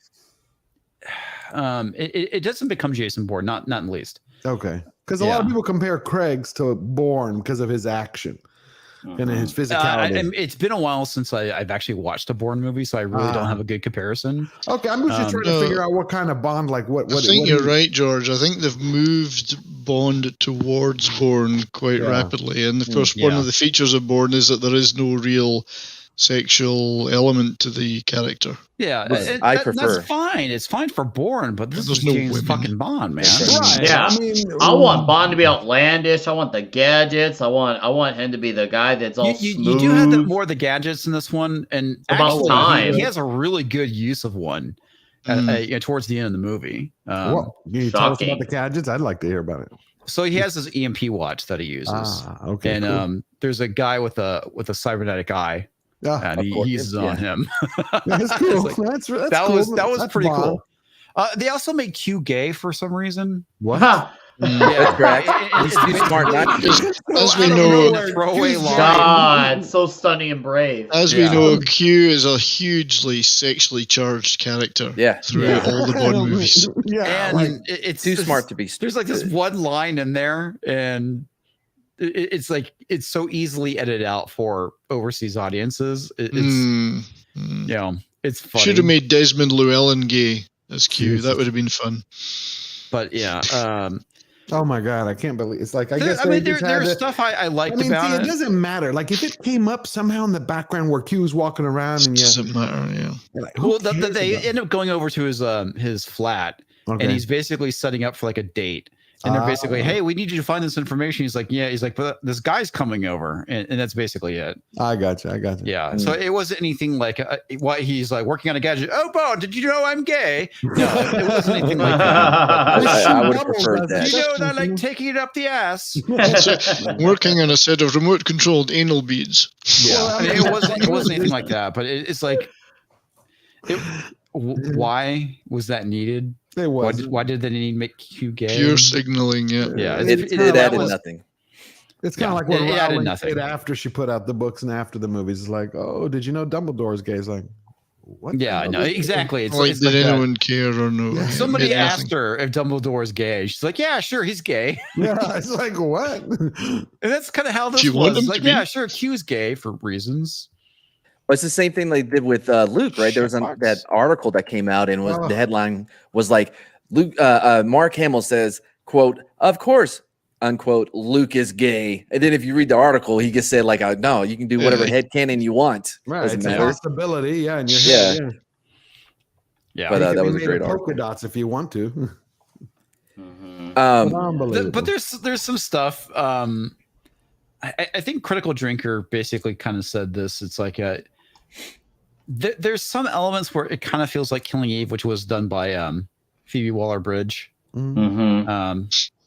But other than that, I mean, for the most part, there wasn't, they cut that line with Bond, stay in your lane. They cut that out. They did leave the line in where she's like, I'll shoot you in the knee, the good one. Oh, really? Which, yeah. Did it work? But like I said, it's actually done pretty decently because there's like this bit of rivalry, more so on her side than anything else, and they trade barbs, and she doesn't get the best of him. Oh, that's good. Yeah, I mean, it's stuff like that. I mean, it's like, and then she ends up warming up to Bond, and they actually play off each other rather well. Like I said, Oh, wow. I thought Lashana Lynch was going to be the weakest character, But and she wasn't, huh? she wasn't. It was actually That's good. Dr. Swan. She was the weakest character. I The figured other it was a chick that was woman. in the trailer with the short dark hair and Yeah. the sexy dress, she was actually really good too.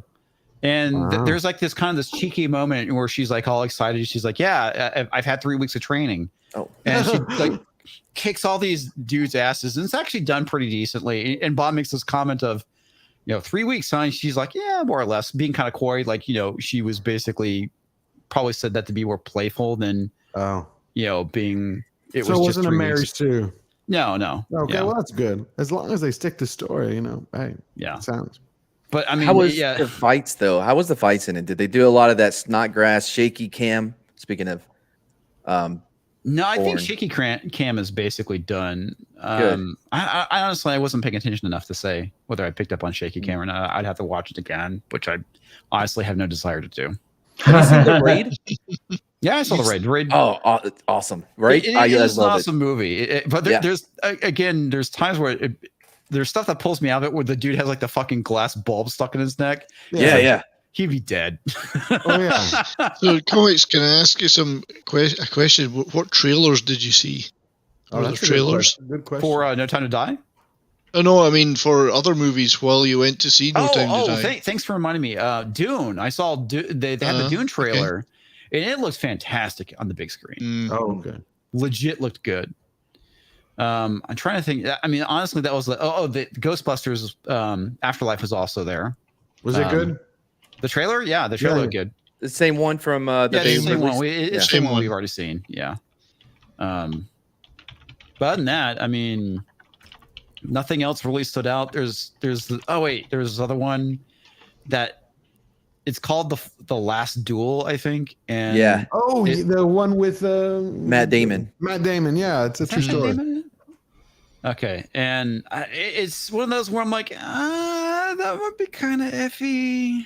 It could go either way, kind of thing. Yeah. I'm afraid they're going to focus too much on the woman. Yeah, that one feels like where it's like way too much Me Too. Yep. I just want to see them fight. Yeah. Yes. Because that one, if they make it all about the Me Too and you kill the entire fight, I mean, it really should be an hour and a half. Well, it's like there's a lot of like fighting over this. Yeah, it was supposed to be the last duel in Europe or something like that. Yeah. Anyway, so yeah, it seems like it's very centered around her. Right? Oh, the worst. Yeah, if I remember, it's like she claims to be raped. He claims that she slept with him. Yeah. Blah, blah, blah, blah. Yeah, I believe him already. Adam Driver's character is in it, or Adam Driver is the character that's accused of being the rapist. Lovely. Of course he is. He has to go in front of a college tribunal. He's also in another one. I don't fucking remember what that trailer. So basically, Dune is the next film to see after Dune and Afterlife. I think Afterlife. The two movies to see. That's good. Yeah, because I heard that because this week you had people from the last Ghostbusters movie. They were flipping out over Afterlife. Of course they were. Well, yeah, that is true. That of course they're gonna know whether it actually ends up being good. We'll see. I'm hopeful. We'll see. I want it to be good. Of course I do. I'm spending money to see it, so it better be good. Well, it has a shot. It has a shot. It does have a shot. No, it does have a genuine. There was There was a trailer for House of Gucci, which is a movie I'm totally not interested in. House of Gucci was it a documentary?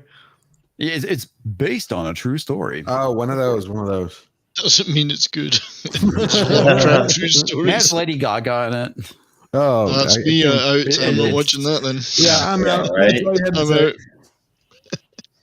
There's a film out right now, and I'm quite interested in. The Card Counter. It's Paul Schrader directed film with Oscar Isaac. So I quite like Paul Schrader's movies. So Card Counter. I'll have to look at that. The Card Counter. Yeah. I skipped that trailer. I saw it, but I didn't look at it.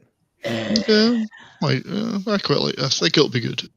All right, well, guys, this has got to be the part, unfortunately, where I at least have to bow out. And I think we should wrap it. I'm fine. All right. Okay. Yeah, I'm okay with that too. I approve. Hey, it's Matt from Mad Barber Entertainment, Mad the Magnificent. We're going through a transition right now. We're getting ready to do a couple new shows, but you can always find us live. Yep, Wednesday and Saturday at 3 p.m. Central. Also, I do magic tricks. I'm putting the D into Mad, and I released that. I got like 2 episodes. Is that for Dick? No, it's magic. because I spell it with a D. Oh, hang on. Before we go, Mr. Grant Gregory actually has a chat. I'll let you yeah. Go ahead, Mad. Oh, okay. Yeah, no. So yeah, I do Mad. Like I film myself like learning the trick, and then I perform it to other YouTubers, and it always goes well, and nothing ever goes wrong. And I don't get frustrated and throw it away and say I'm never going to do magic again. So check that out. 2 episodes already out there, and that's about it for me. I want to see that. Oh, also thank you, Nick, for sneaking me in here while Comix was away. I appreciate it. Same here. I've been threatening to get you on for a while. So, all right, Mr. Grant Gregory for 169. Jed's penis is so small he disappeared into his own penis. Comix Division number 88, the world's tallest little person versus the world's smallest giant mega 48-page issue. Hail Ghost Lemmy. Ghost Lemmy. Oh, thank you. Ghost Lemmy. Oh. Hey, well, thanks, Nick, for sneaking me on while Comix wasn't here, and thank you, Comix, for not throwing me off when you got back. So I appreciate that very much. I was expecting the old any moment, and it's great to be on this fabulous panel. You guys are the best. Chat is fantastic, so thank you all. I've just, while I was sitting in the back stage, I actually uploaded a new video that I just finished editing. Well, you guys were talking about something. I don't know what it was. It's another one of my underlooked bands videos about music, this time about the band 10cc. And I just stuck that up there now, so check that out if you're into 1970s music. And I got a few other video ideas in the pipeline. And luckily for me, I'll be scaling down the work. So I'll be getting back to making more videos and muscling my way onto more people's shows, like tomorrow night, Foulball Productions and MFR Cocktail Lounge. And I'll probably see all of this panel there, I would think. Yeah, I'll be over there. Absolutely. So thank you, guys. Appreciate it. All right. Thank you, 70s. Great to see you. And now, you too, George. the man, the giant slayer himself. Hi, this is George Mola. I want to thank you all for watching tonight. Thank you, Comix. Thank you, Nick. And thank you, 70s and Mads. It was great to see you again. We talked last week. I have a channel, George the Giant Slayer, and I'm currently putting together my first video. It'll be ready probably about next Tuesday or Wednesday. But I really love being on here, and I've had a great time. It's an awesome chat and an incredible panel. Thank you. Thank you, sir. This was absolutely fun. So, it was a lot of fun. Yeah, till we do this again over a bunch of nutty shit going on in the world. It was a lot of fun this time. I had a great time, really. And last week it was the same thing. Anytime y'all want, I'm having a great time on this show. Well, I know that you had a lot of stuff you want to talk about, so we'll definitely bring you back on Monday, and we can talk about those articles. That'll be great. Oh yeah, there's a lot going on. All right. Well, I guess this is the part where I plug my plug on Comix's channel. This is me. I'm playing Nickwiser right here for you all, you fine human beings. This is me. I'll have a video out tomorrow for all the metalheads in the chat. Carcass, that'll be out tomorrow morning. And this Sunday, I'll be on the Sunday Culture Review with Culture Casino, and I'll also be talking Band of Brothers next week on Echo Base Network as well. And, of course, Friday Night Comic Shop tomorrow and Toxic Tuesday as well with Mr. Mad Marty. And what flick are we talking again, Mr. Mad? Lone Wolf McQuaid is with Chuck Norris. It's going to be he plays a Texas Ranger. I don't know if you've ever seen him play anything like that before, but he plays a Texas Ranger in this movie. It's a fantastic movie. Lone Wolf McQuaid. Null Void, hey, shoot me a message. I would love to do that. And yes, keep an eye out for it. That'll be on the morning. The video's done. Yes, it'll be glorious. And I will say, Comix, thank you for letting me come on here and do this. This was absolutely fun. I had a blast and a half alone just using the clips. The clips were very, very enticing. And they're just something that will never stop. Oh my God.